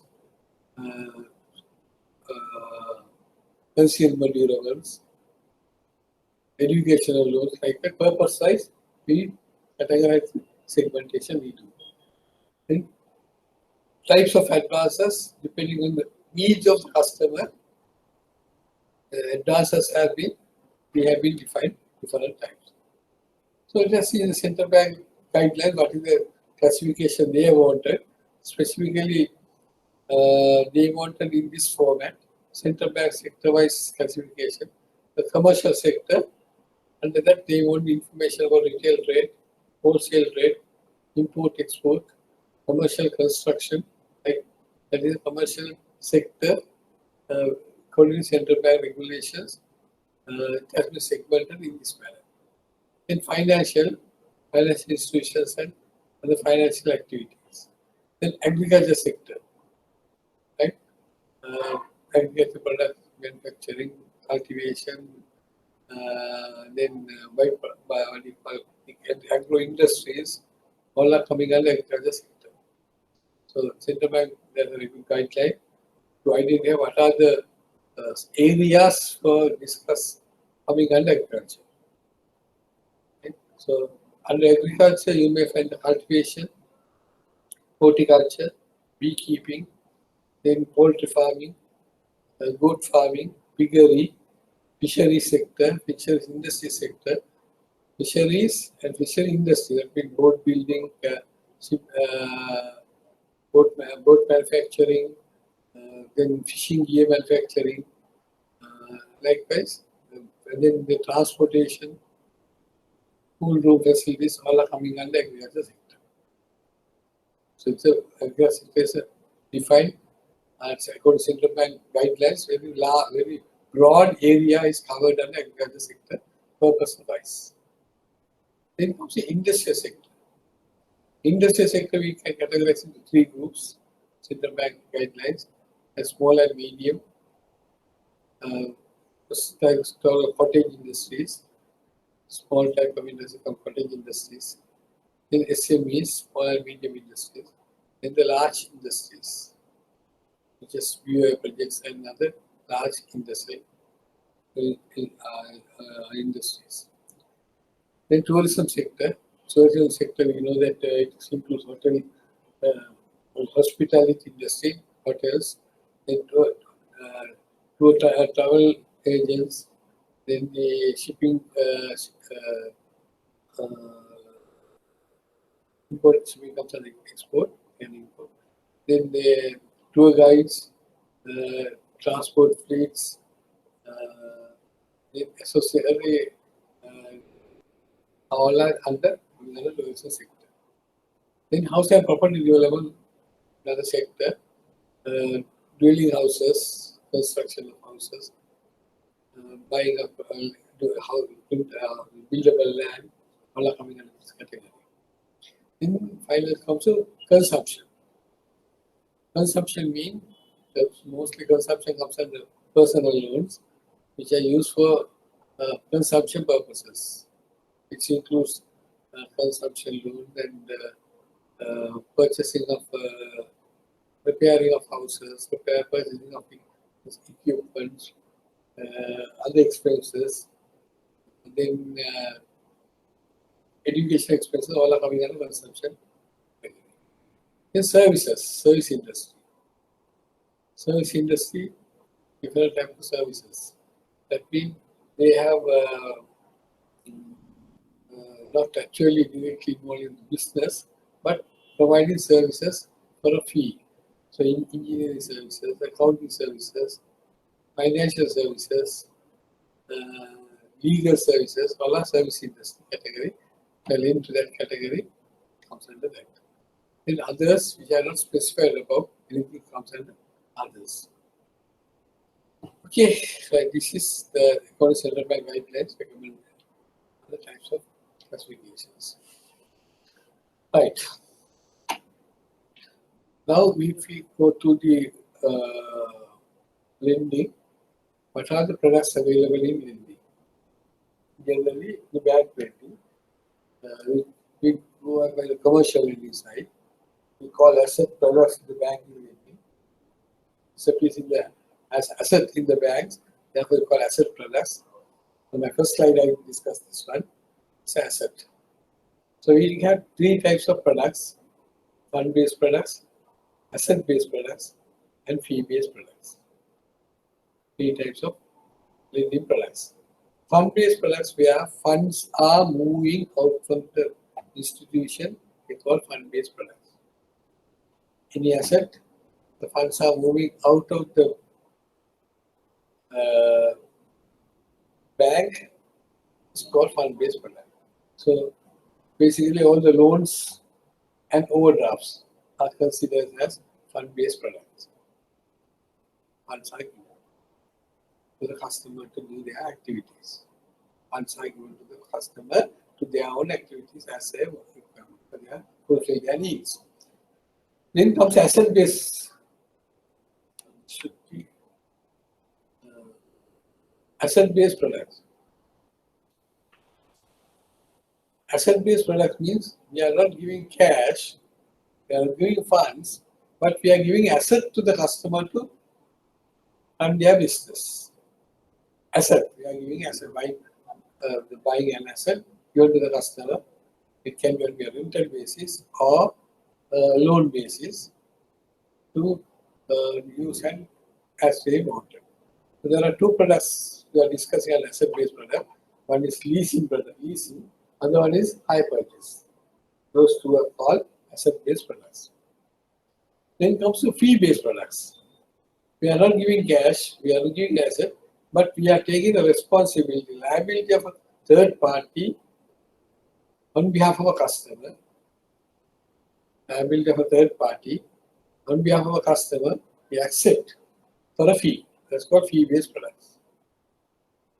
If the customer defaulted, we are taking that liability to pay, reimburse that the damage or cost to the third party who we are given the liability. Fee-based products, basically we have two types. One is domestic, other one is international. Domestic fee-based products are letters of guarantees, bank guarantees.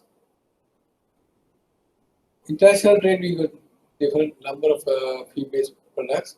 Letters of credit, LCs, letters of credit, letters of credit or document credit, then shipping guarantees, then other bank guarantees, exporting in the export trade. So these all are fee-based products. Let's go a little deeper about the products. What is a loan? Loans are granted to the customers of the bank, financial companies, on an agreement whereby an agreed to specific amount at specific interest rate to pay on installments in an agreed amount and at agreed period, which has to be secured by a collateral by both parties.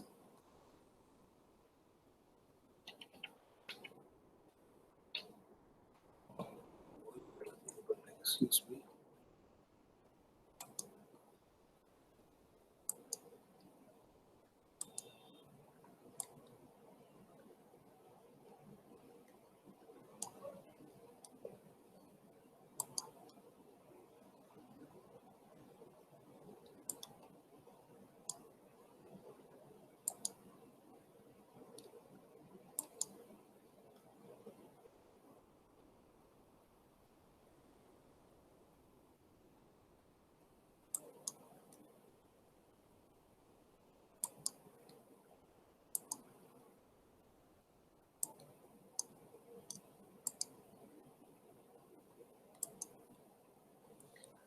Right.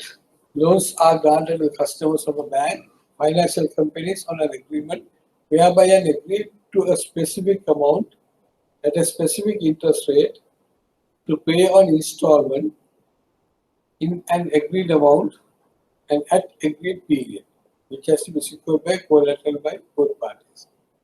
Interest to be serviced from the disbursement whether the loan is utilized or not. Now, what are the features of a loan? Right? First, it's an agreement. So, it's a contract. It's a contract governed by a law of contract. So, therefore, all the principles of the law of contract applied for a loan agreement. Number one. Number two, agree to a specific amount. Amount is specified. That's a second feature. So amount is specified. Nishchita mudala. Third one, at a specific interest rate. Now, interest rate may be specific or it may be floating. The later running, we have a what do you call floating interest rate, market interest rate. To pay on installment, loans has to be paid back on installment, whether you use it or not. Installment for the day one you have to pay. The agreed amount, the installment is a fixed amount to pay. And for an agreed period, how long this installment has to be paid. These are 6 important factors in a loan, and which has to be secured by collateral by both parties. So, what is a loan? Under the loan, we have got different types of loans. We discussed earlier also. What is consumption loan? Consumption means utilizing the loan proceeds where end use will not generate any income. End use will not generate any income. That means if you use the loan facility for some purpose, that purposes will absorb the amount, the funds, and will not generate an income or return on that. For example, personal house repair. So that loan will be absorbed to the purpose and it will not generate any income back. So normally consumption loans are considered for an individual customer or jointly based on their permanent income. They are based there on permanent income, will consider that facility. So therefore, it's a called consumption loan. So normally most of the personal loans are categorized under consumption, even housing loans are under construction. Right. What are the personal loans we are giving to customers? Consumption loans, individual or jointly, housing loans. Then consumer durables. Consumer durables mean purchase of electronic items. Right. Now we can grant facility directly to the buy this one, or we can go through with the credit cards. What do you call the installment pay system? What you call created by the companies. So we were able to use that. Earlier banks were directly giving facilities for this buying consumer durables. Then education expenses. Education means not so general, but higher education. Higher education expenses are considered for education expenses for under personal loans. Normally, higher education loan schemes are developed by the banks based on the long-term facilities and depending on the requirement of the customers. Right? Then the general expenses, wedding expenses, repairing vehicles, repairing of things, purchasing of vehicles, motor vehicles, and those all are considered general expenses. Then purchasing of customer want to purchase a computer, electronic items comes under consumer durables. Then it comes to another area is pawning. Pawning also comes under personal loans, which is used for individual borrowing. Pawning is pledging the gold jewelry. It's a pledge loan, pledging the gold jewelry and extend the credit facility, maximum 1 year period. Then comes to the other types of personal loan is credit cards. Credit cards also personal type of personal loans, which are given to the customers to utilize for their requirements. Credit cards they can use for credit cards, and which can be used for credit purchases. Either by taking cash or for using for credit purchases. Right? Minute and just.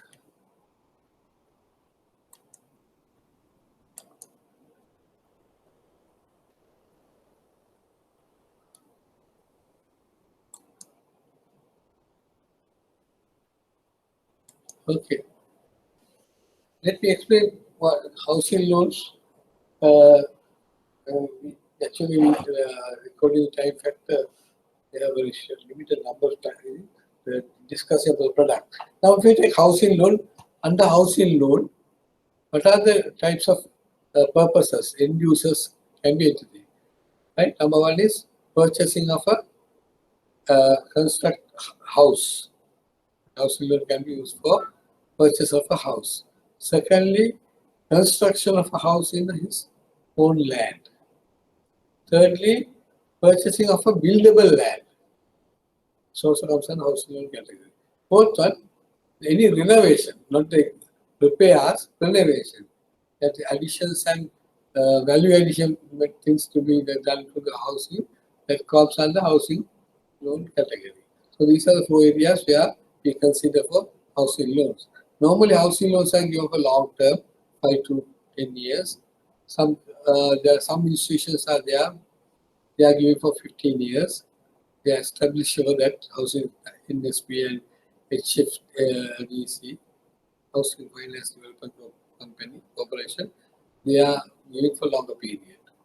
Right? That's basically for long-term facility. Then education expenses also a type of facility. It's a long-term. The mode of operandi of education expenses are, for example, if a student want to do a higher education in a company, for example, higher education in an institution, locally or abroad. Very large amount to spend on this education expenses. Right, tuition fees, examination fees, for example, take a foreign university you're going to study, in a large amount of money needed for that.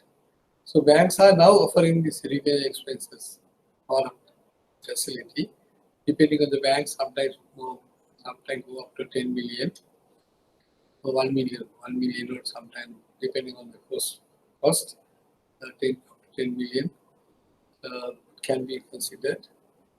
Up to period is up to 10 years. Some banks are considering, depending on the period. Right? The mode of operandi is the loan is given to the student. Student is the borrower.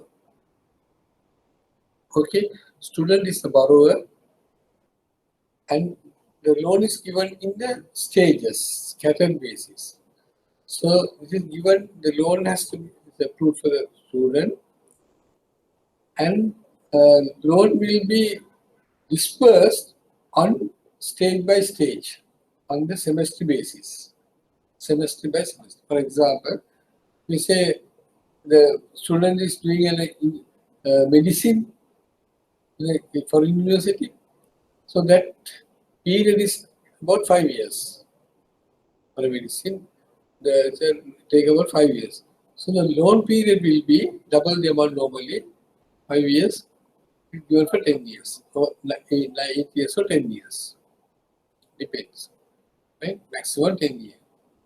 So 5 year loan, the loan will be dispersed according to the semester. So you have to get the total cost from the university. It should be a reputed university by the UGA in Sri Lanka. Get a what you call their examination, what you call a course fee and other thing. So there will be 3 components in this educational expenses loan. First one is for the course fee. Second one is for the examination fee.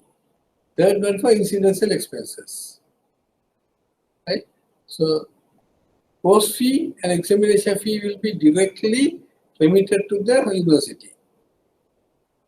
Course fee and educational fee, that cost will be released unless advance. It is on the semester basis. When the first semester comes, right? First semester tuition fees, or they call the course fee, will be related to the relevant university. End of the semester there will be examination. Okay, the examination fee will be remitted. Right? So you have to get all these things has to be linked with the education institution. Then for his personal expenses, this insurance expenses will be credited to his personal account. He can use that money for your personal expenses. End of the examinations, his course given, customer has to face, the student has to face for the examination and will get through. And 6 months period maximum will be allowed as a grace period to find a job, getting an employment. And then after that, he had to start repay the loan for next period. That is, if you go for the 3 years, next 3 years, he had to pay the loan installment plus the interest. Okay, right. Now during this period, first 5 years, for example, only the interest will be serviced.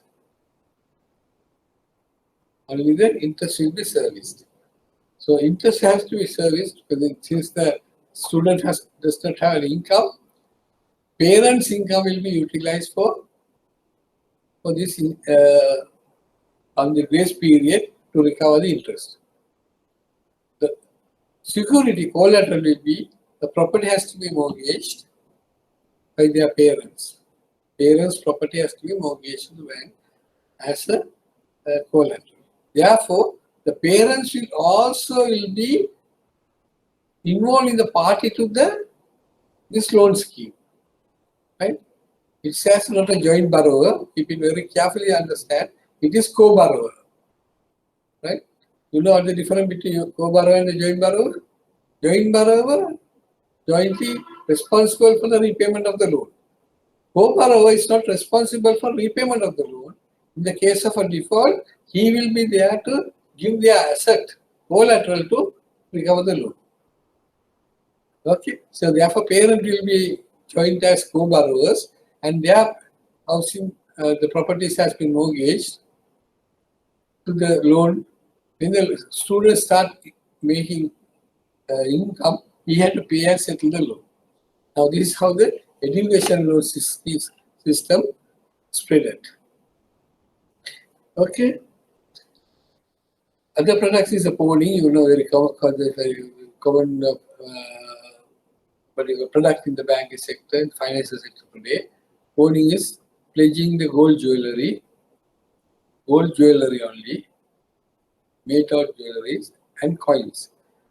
It will be valued by the bank lender and obtained as pledged to the bank lender, and bank will lender will give a facility.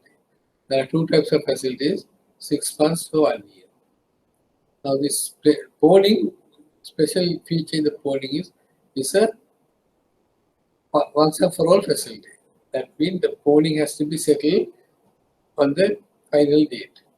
But now under the pawning ordinance, I mean, has been amended by the Banking Act of 30 of 1988. Under that, the commercial banks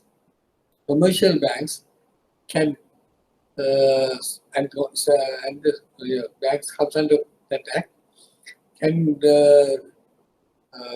recover installment basis even, that is permitted. But under the pawning ordinance, the pawning has to be paid once and for all. At least into the period or before, the entire amount and interest has to be paid and redeem the article. Right? Now that will not apply to the commercial banks and the specialized bank because they are under the Banking Act, they have been exempted from this pawning ordinance. Okay.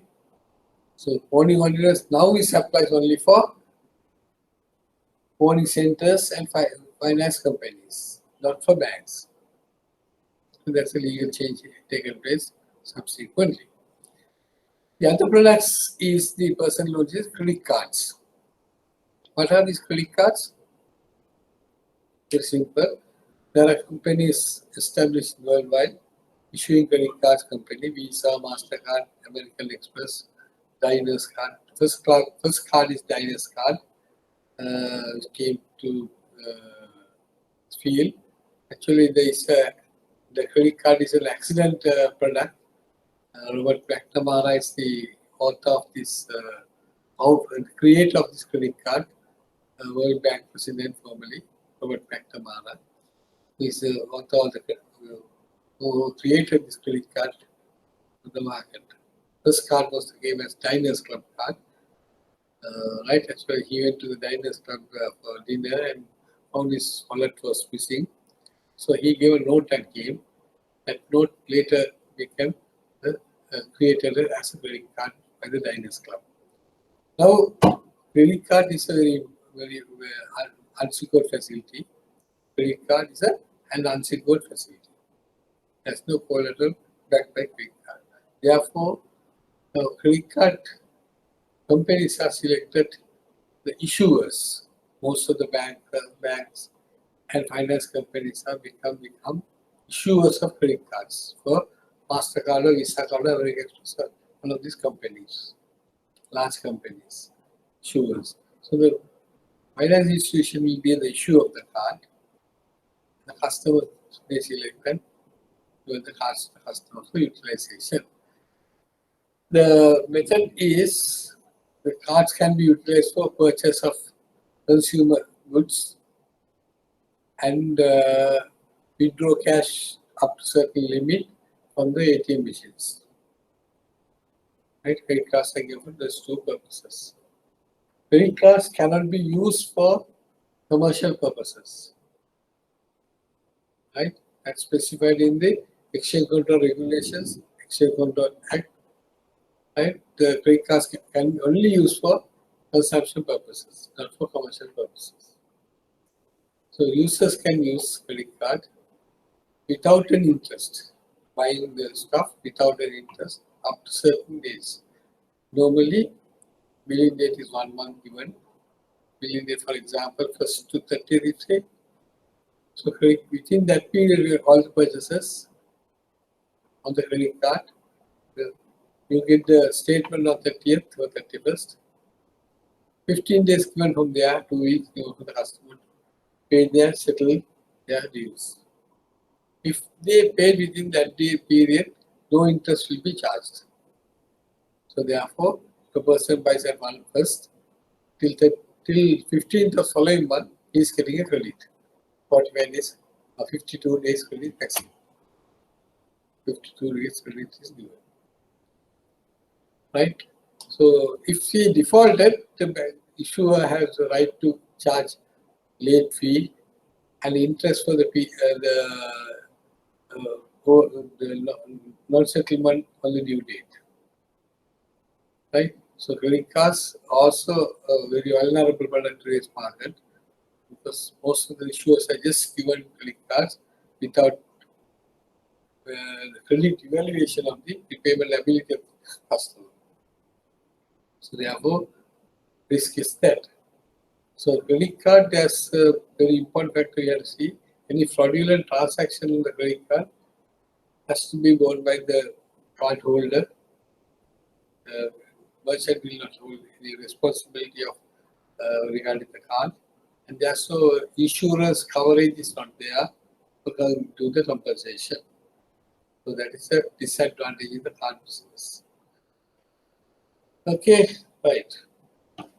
Let's go to the next one. We'll go for the commercial business lending. Business lending, finance or commercial sectors for to improve an existing or new business and invest in the anticipation of the generation of profit.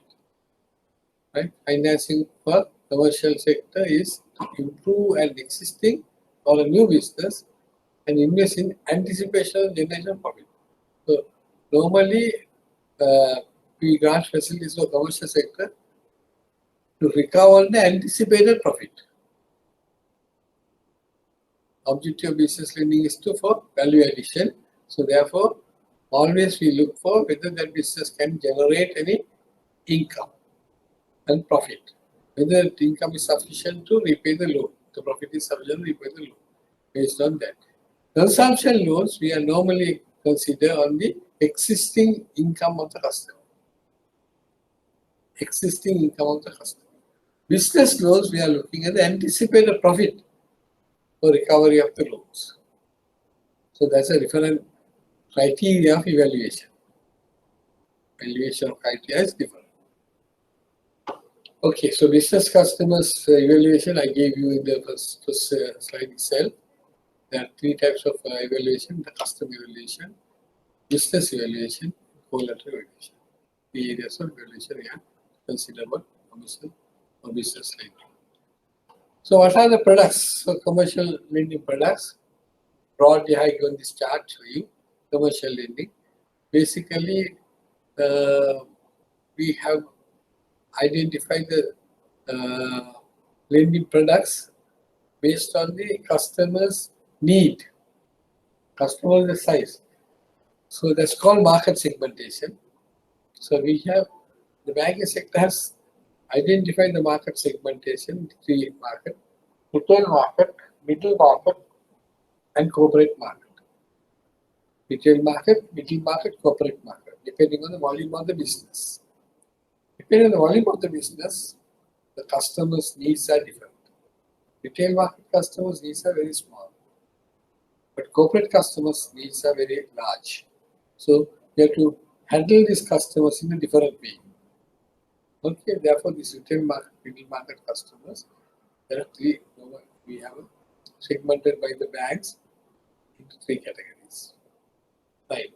Then this commercial lending, basically we can divide into two segments: domestic lending, international lending, or trade finance. Internationally we also call as trade finance. Domestic lending, first we'll take the domestic lending. Domestic lending, there are three types of facilities we have. I discussed earlier: fund-based products, fee-based products, and asset-based products. Okay, so there are small adjustment has to be done here. It is fee, interest guarantees are coming under asset-based product. So domestic fund-based products, fee-based products, and asset-based products. Fund-based products are term loans, right, and working capital loans. Term loans and working capital loans. There are two types of fund-based, basically two types. Term loans also we can have the three categories: long-term, medium-term, short-term. Term loans we can again categorize into three groups: short-term, medium-term, and long-term. Working capital can be also categorized into two groups: permanent or fixed working capital, revolving or operating working capital. Now this will be discussed on the third day. I will be coming, we'll discuss this in little detail. Term loans. What is term loans? Three types of loans. So the fund-based products are commercial lending, long-term, medium-term, short-term. What purpose we are granting this and how long it is granting this, we'll discuss later. And working capital, I said two: permanent working capital and revolving working capital. So how to calculate, how to work out, we'll briefly discuss in the next session. Then comes to fund-based, asset-based products. There are two types of products we are using for asset-based. It's called leasing and hire purchase. We discussed earlier, we are not granting any facility cash, giving the asset. And the leasing is a rental agreement, giving on rent. Hire purchase is the deferred payment agreement, that's the credit purchase agreement. These two products are two different products. Most of the lenders are misunderstood these two products. Leasing is a different product. It's a rental product where the asset is given on rental, right? On a rental basis, to use. Hire purchase finances, asset is given on a credit basis to repay on installment. The leasing, for use of the asset, and to pay a rental. Hire purchase, which is a deferred payment, the value has to be paid in installment. Right? Then comes to fee-based product, it's called interest guarantee in the domestic trade. letters of guarantees or bank guarantees. Right? So, three products coming under this category. So, what are the domestic products? These are the domestic products for commercial sector you can borrow. Then comes to trade finance, so international trade. Basically, international trade also we can categorize the two groups: import trades and export trades. Imports and exports. Then import trades also we can identify fund-based product, fees-based product, and the asset-based. You don't have asset-based product there. Fund-based products and the fee-based products. Fund-based products and the fee-based product. What are the fund-based products for import trade? There are three types of facilities available: trust receipt loans, hypothecation loans or overdrafts, bridge loans. Three different types of loans, depending on the purpose, customer need wise. So TR loan, hypothecation loan, or bridge loan. Basically, these three import trade loans are short-term facilities. Basically short-term. TR I go for 6 months, maximum. Hypothecation 6 months, which depending on the value, mostly 3 to 6 months. So these are short-term facilities and also revolving facilities. Then fee-based products are letters of credit or document of credit, shipping guarantees, duty guarantees, and bank guarantees. There are 4 types of fee-based products available for import trade: letters of credit, shipping guarantees, duty guarantees, and bank guarantees. Those are the fee-based products for import trade. Then export trade, you got 2 types of products: pre-shipment and post-shipment. Pre-shipment credit and post-shipment credit. 2 products. Pre-shipment also called as packing credit facilities. Pre-shipment credit also named as packing credit facilities. And before grant the facilities, the exporters will be given a facility, short-term facility, to meet the working capital requirement. That's called packing credit facility. Post-shipment credit facilities are normally bill discounting. Where tenor bills are given, then that will be discounted, called post-shipment credit. So this is the entire lending structure for commercial sector. What are the products? Lending products available. So the lending products available in commercial lending. Okay. Right. You can little detail about it. Domestic trade we said. Term loans, medium term. Facilities are extended to invest. Term loans, the long-term loan is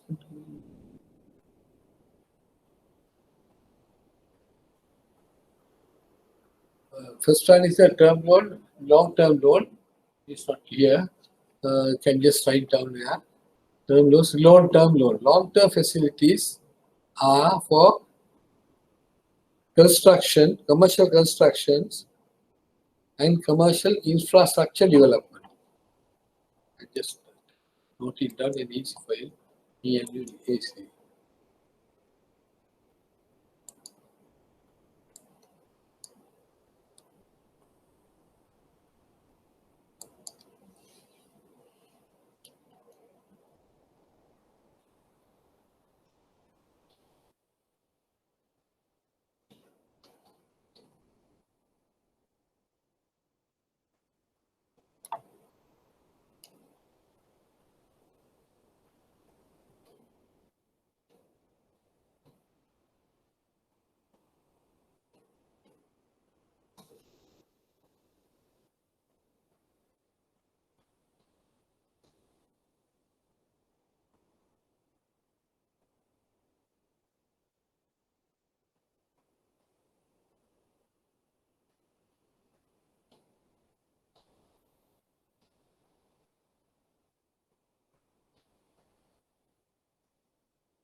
Okay, domestic term loans. Term loans are given for long-term facilities, normally 7 to 10 years, over 5 years, 5 years of up to 10 years, with long-term facilities. For commercial construction, infrastructure development, those are the for purpose which are given for long-term loans. It should be backed by a tangible collateral, property mortgage. Then comes the medium-term facility. Facilities are extended to invest in motor vehicles, machinery, furniture, and equipment. That's a medium-term facility. Normally, we are given for 3 to 5 years. The facility for 3 to 5 years, medium term. Normally, given for 3 to 5 years. Then comes to short-term facilities. Short-term facilities are given for mostly on the working capital finance. Right. Then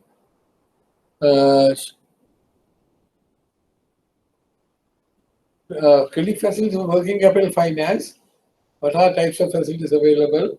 Medium-term facility, permanent, called permanent or working capital, permanent working capital or fixed working capital. Called as permanent working capital, fixed working capital.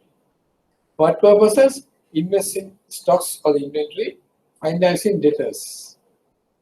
Medium-term loan is given. Maximum 1 to 5 years. 1 to 3 years. Medium-term loan 1 to 3 years. It's called medium. Normally it's a short-term loan 1 to 3 years.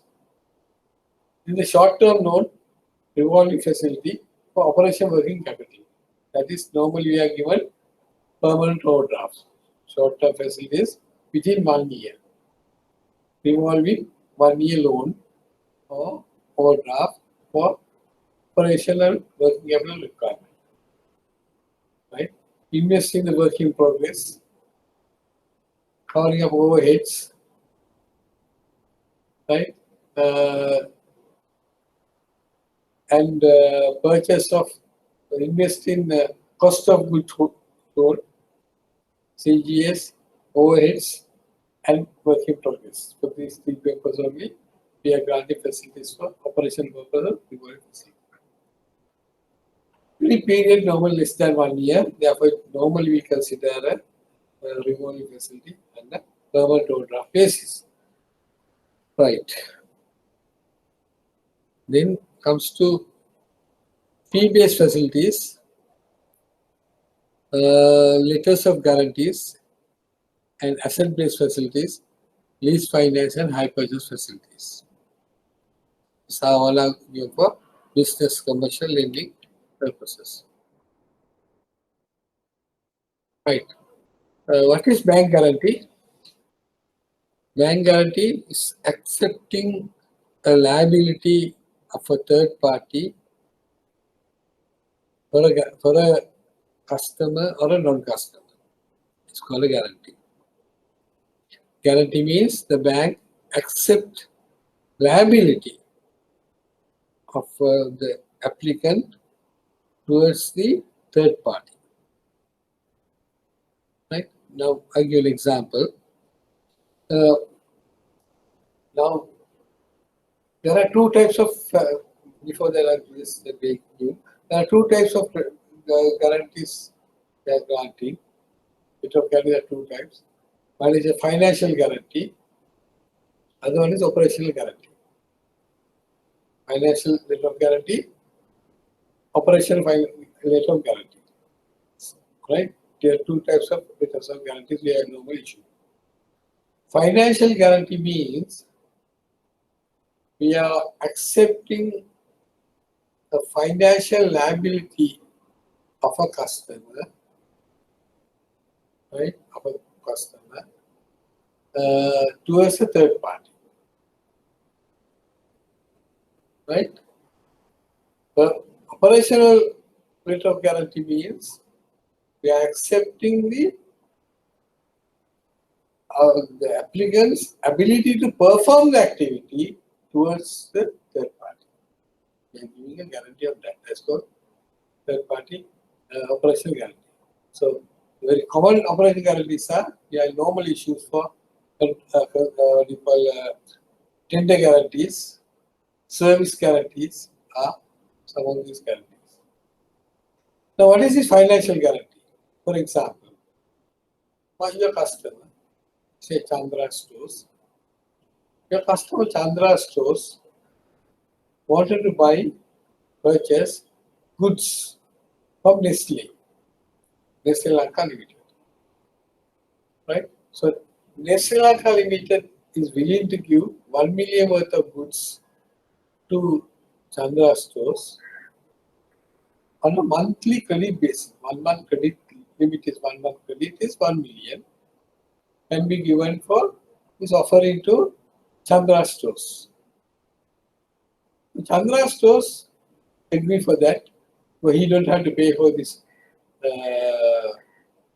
purchases only by credit terms, so he can postpone his payment. He can sell after sale. He can pay this after selling. That is a good arrangement. Without bank obtaining a loan from the bank, going for letter of guarantee is an advisable decision. But Nestle Lanka Limited will not give this facility without a collateral. So Nestle Lanka Limited will ask from the Chandra Stores to make a deposit in 1 million deposit in their account. Right? Deposit in the account. So it is not purposeless to we have deposit 1 million there. There's no asking credit. This purpose is pointless. Or else, Nestle Lanka will say to Chandra Stores that bring a guarantee from the bank that you are a trustworthy person, your financial position is good, therefore giving this 1 million credit facility for you, they are underwriting. Therefore, in case of you default repayment, that bank should take the responsibility and liability to pay that amount to the Nestle Lanka Limited. That's called a bank letter of guarantee. Okay, and if they agreed, the bank will issue a guarantee to Nestle Lanka Limited to give credit facilities to Chandra Stores. If Chandra Stores default the payment, then bank will, without any question, whatever demands made by the company will pay. Without any other conditions. So therefore, the transaction will go initially. Bank will charge a commission, service charge, and normally bank guarantee issued for 1 year, maximum calendar 12 calendar month. Before end of the calendar month, parties has to make a request and can be renewed for the further period, the guarantee. Because the financial guarantee means that in case of default, the loss is in financial, you have to pay the loss. It's a financial loss. Okay, so normally the financial guarantees are high risk. Because the customer defaulted, then the bank has to pay the cost for financial guarantee. The second component is called, second one is operational guarantees. Right? Operational guarantees are given for either tenders, issuing of tenders, that mean, or service guarantees. Now, service guarantees included, for example, issuing guarantee to Sri Lanka Foreign Employment Bureau. Now, Foreign Employment Bureau registering foreign the agencies, employment agencies, to recruit people for abroad, foreign employment. To issue the license, they ask you normally 750,000 has to be as a bank guarantee. So you can get the bank like the similar way of financial guarantee. We can obtain a guarantee from bank and given the guarantee to license company, and license agency they'll be issued the license, which also for calendar months of 12 months, every 12 months, into 12 months they'll extend it. So the license will be issued. Similarly, issued for legal licenses, the valley permit, cinema shala, right? Issuing number of licenses, they'll have you had to take the bank guarantee. It's called performance guarantee. It comes under service guarantee category. And also there is another category is for providing services, janitorial services, security services. They were supplied to some they will get a guarantee below. Right? All these comes under performance guarantees. When you compare with the financial guarantee, performance guarantee are less risk because the applicant will not make default, because if you default, they are getting blacklisted. Thereafter, they may not be able to get that contract after that. Therefore, normally less risk for the service guarantees. Okay. Then comes to the asset-based products called lease finance. I told you earlier, lease finance is a rental agreement. Asset is given on rent. Condition within the rental period, you have to pay for the rent. And end of the rent period, lease contract is over. It has to be returned. The asset has to be returned back to the lessee. Asset has to be returned back to lessee. Section 19 of the Financial Lease Act specifically says return back to lessee. In no circumstances, lessee becoming the owner of the asset, because he is taken on rental. Ownership vested with the leasing company or lessor, lessee have the right to use during that period. That's called the lease finance. Hire purchase finance is a little different. Hire purchase finance is a sales agreement. Right? Hire purchasee purchases an asset on credit basis. Right?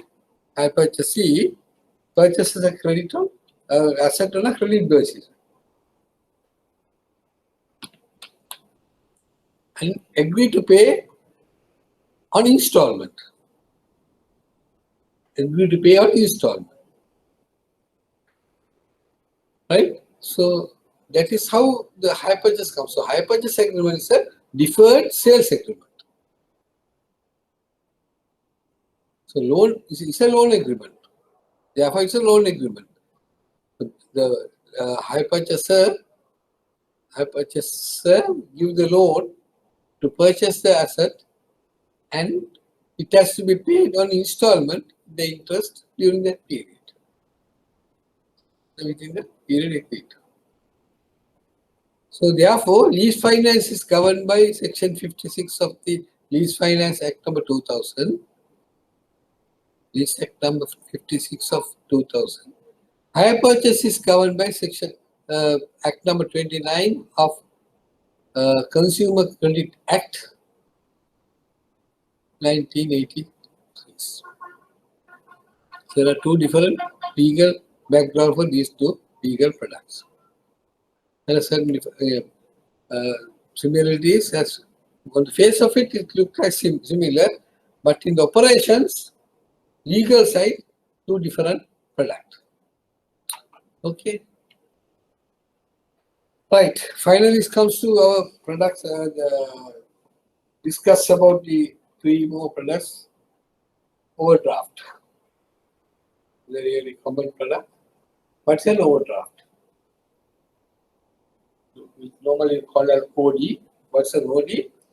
Overdraft is marking a limit of credit over the credit balance on the current account of the customer. This means the bank is paying checks drawn by the customer, notwithstanding the fact that the funds are not sufficient to honor them. right? So what is an overdraft? It's a marking a limit of credit. Overdraft, drawing over the balance. Overdraft means drawing over the balance of the credit balance. So therefore, the most important thing is to get an overdraft, there should be a current account. Current account is the overdraft. Overdraft issue commercial banks. Only commercial banks can create this what you call this instrument, lending instrument, right? So marking a limit above their credit balance on the current account. It's called overdraft.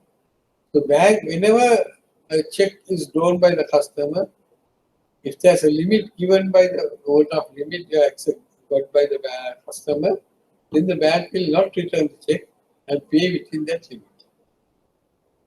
So interest to be paid if the account is overdrawn only. So interest has to be serviced only for the overdrawn amount. So this is an advantage of the customer. When you take a loan, on the day one, he has to pay interest for the full amount. In the overdraft, for the limit amount utilized only, he has to pay for the interest. That's the advantage. As other advantage in the overdraft is no installment to be paid. Right? There's no installment payment. So therefore, this is revolving facility. Overdraft is a revolving facility within the agreed limit. Revolving facility within the agreed limit, no installment to be paid, but the only interest has to be serviced. Therefore, normally overdrafts are considered by the banking sector should be closely monitored. Normally, overdraft is although it's a permanent overdraft with a collateral background. It's given only for one year period, and in the 1 year, the bank has to review the facility and see whether to continue or not. When you talk about overdraft, there are 3 types of overdrafts we are in the market. We are using. One is called permanent overdraft, we call POD. POD is to mark a limit of credit with a prior agreement with the bank in a specific amount at a specific interest rate, payable on demand and secured by a collateral which can be utilized during the period and renewed periodically. This is called a permanent overdraft. Right? Permanent overdraft again is current account, marking a limit. Now this limit is a contractual agreement. Prior agreement means it's an agreement that means a contract has to be signed. So permanent overdraft is covered by a permanent overdraft agreement. That is a legal agreement. It's backed by secured by a collateral. There should be a collateral. Therefore, permanent overdraft is utilized and given for the customer for revolving to use as and when required.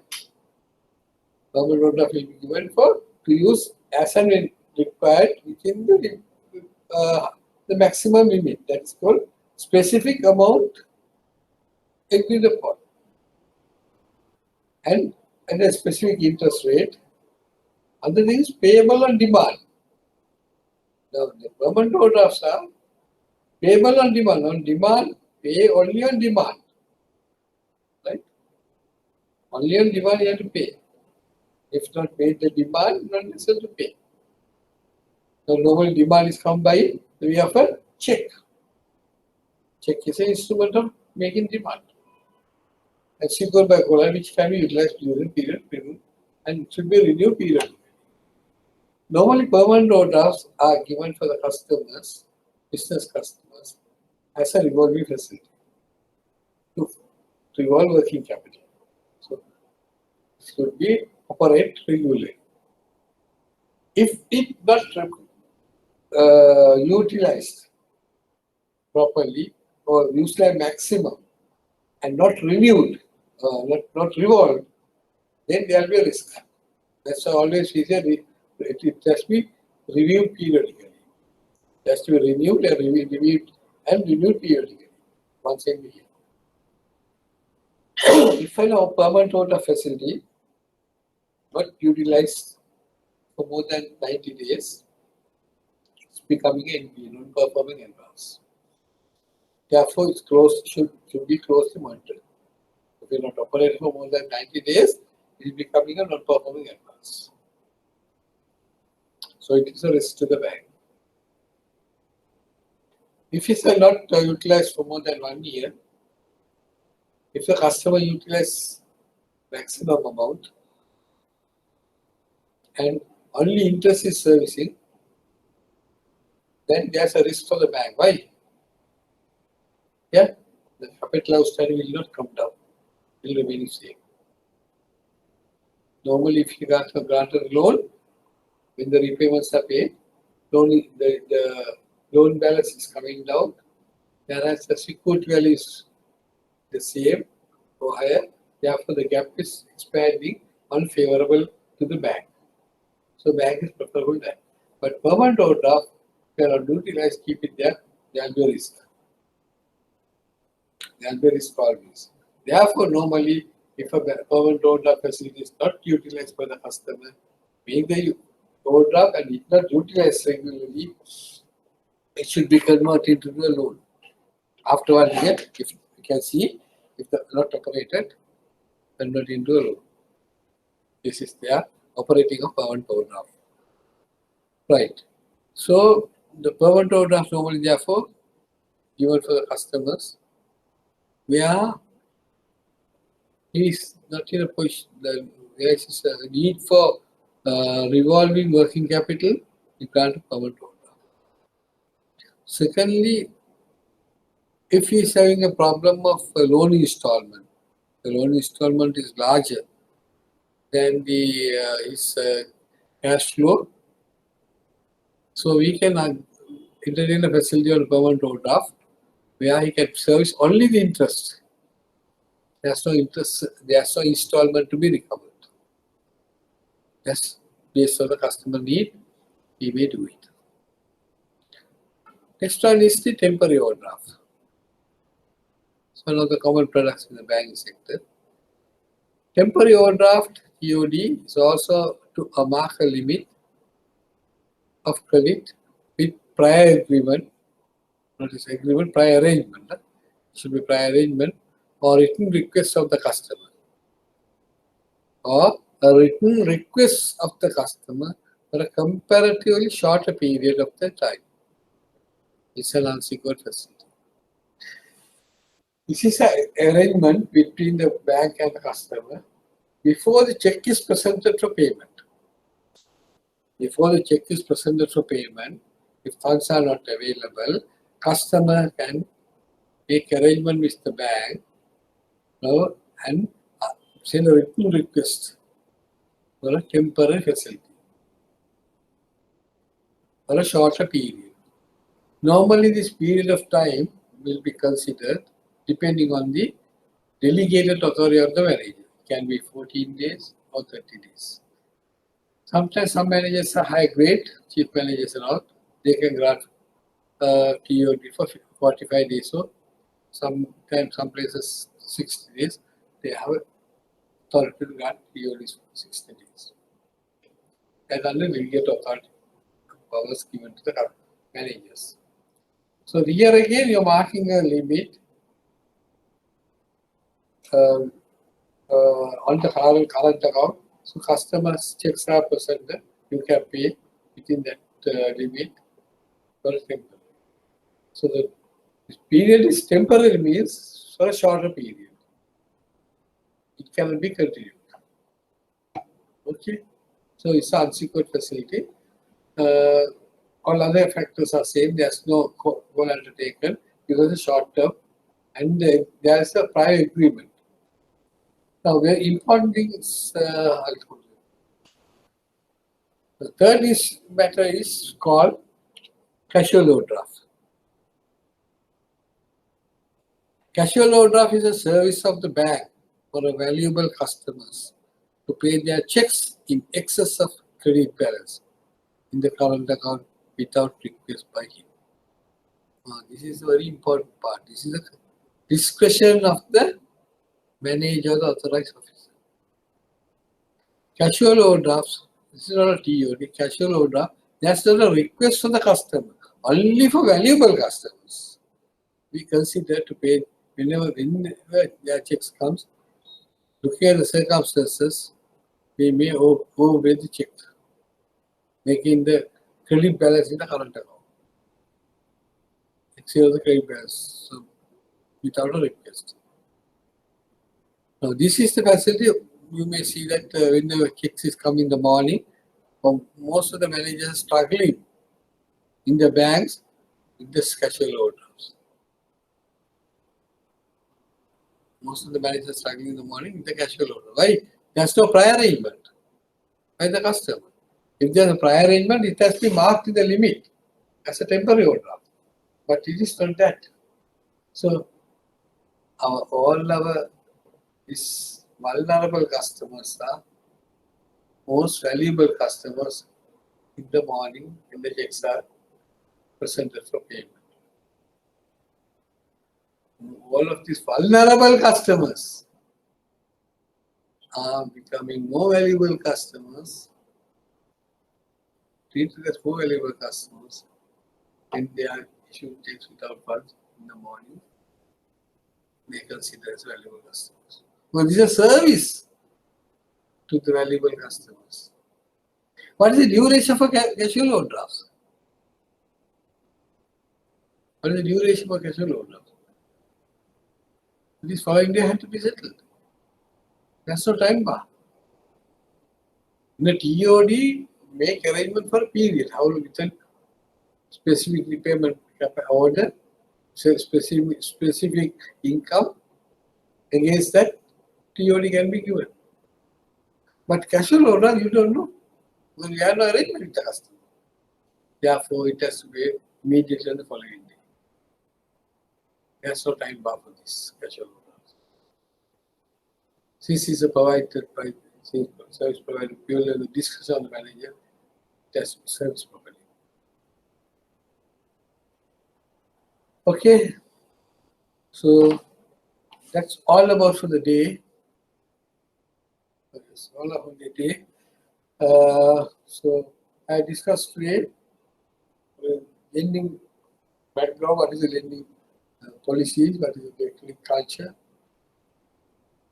who are the borrowers, what are the products, types of products, advances in general. So next week I think we have the classes. After that, sometime we may meet here. We'll hope meet here. Otherwise, the continue online. Okay, thank you. Good night.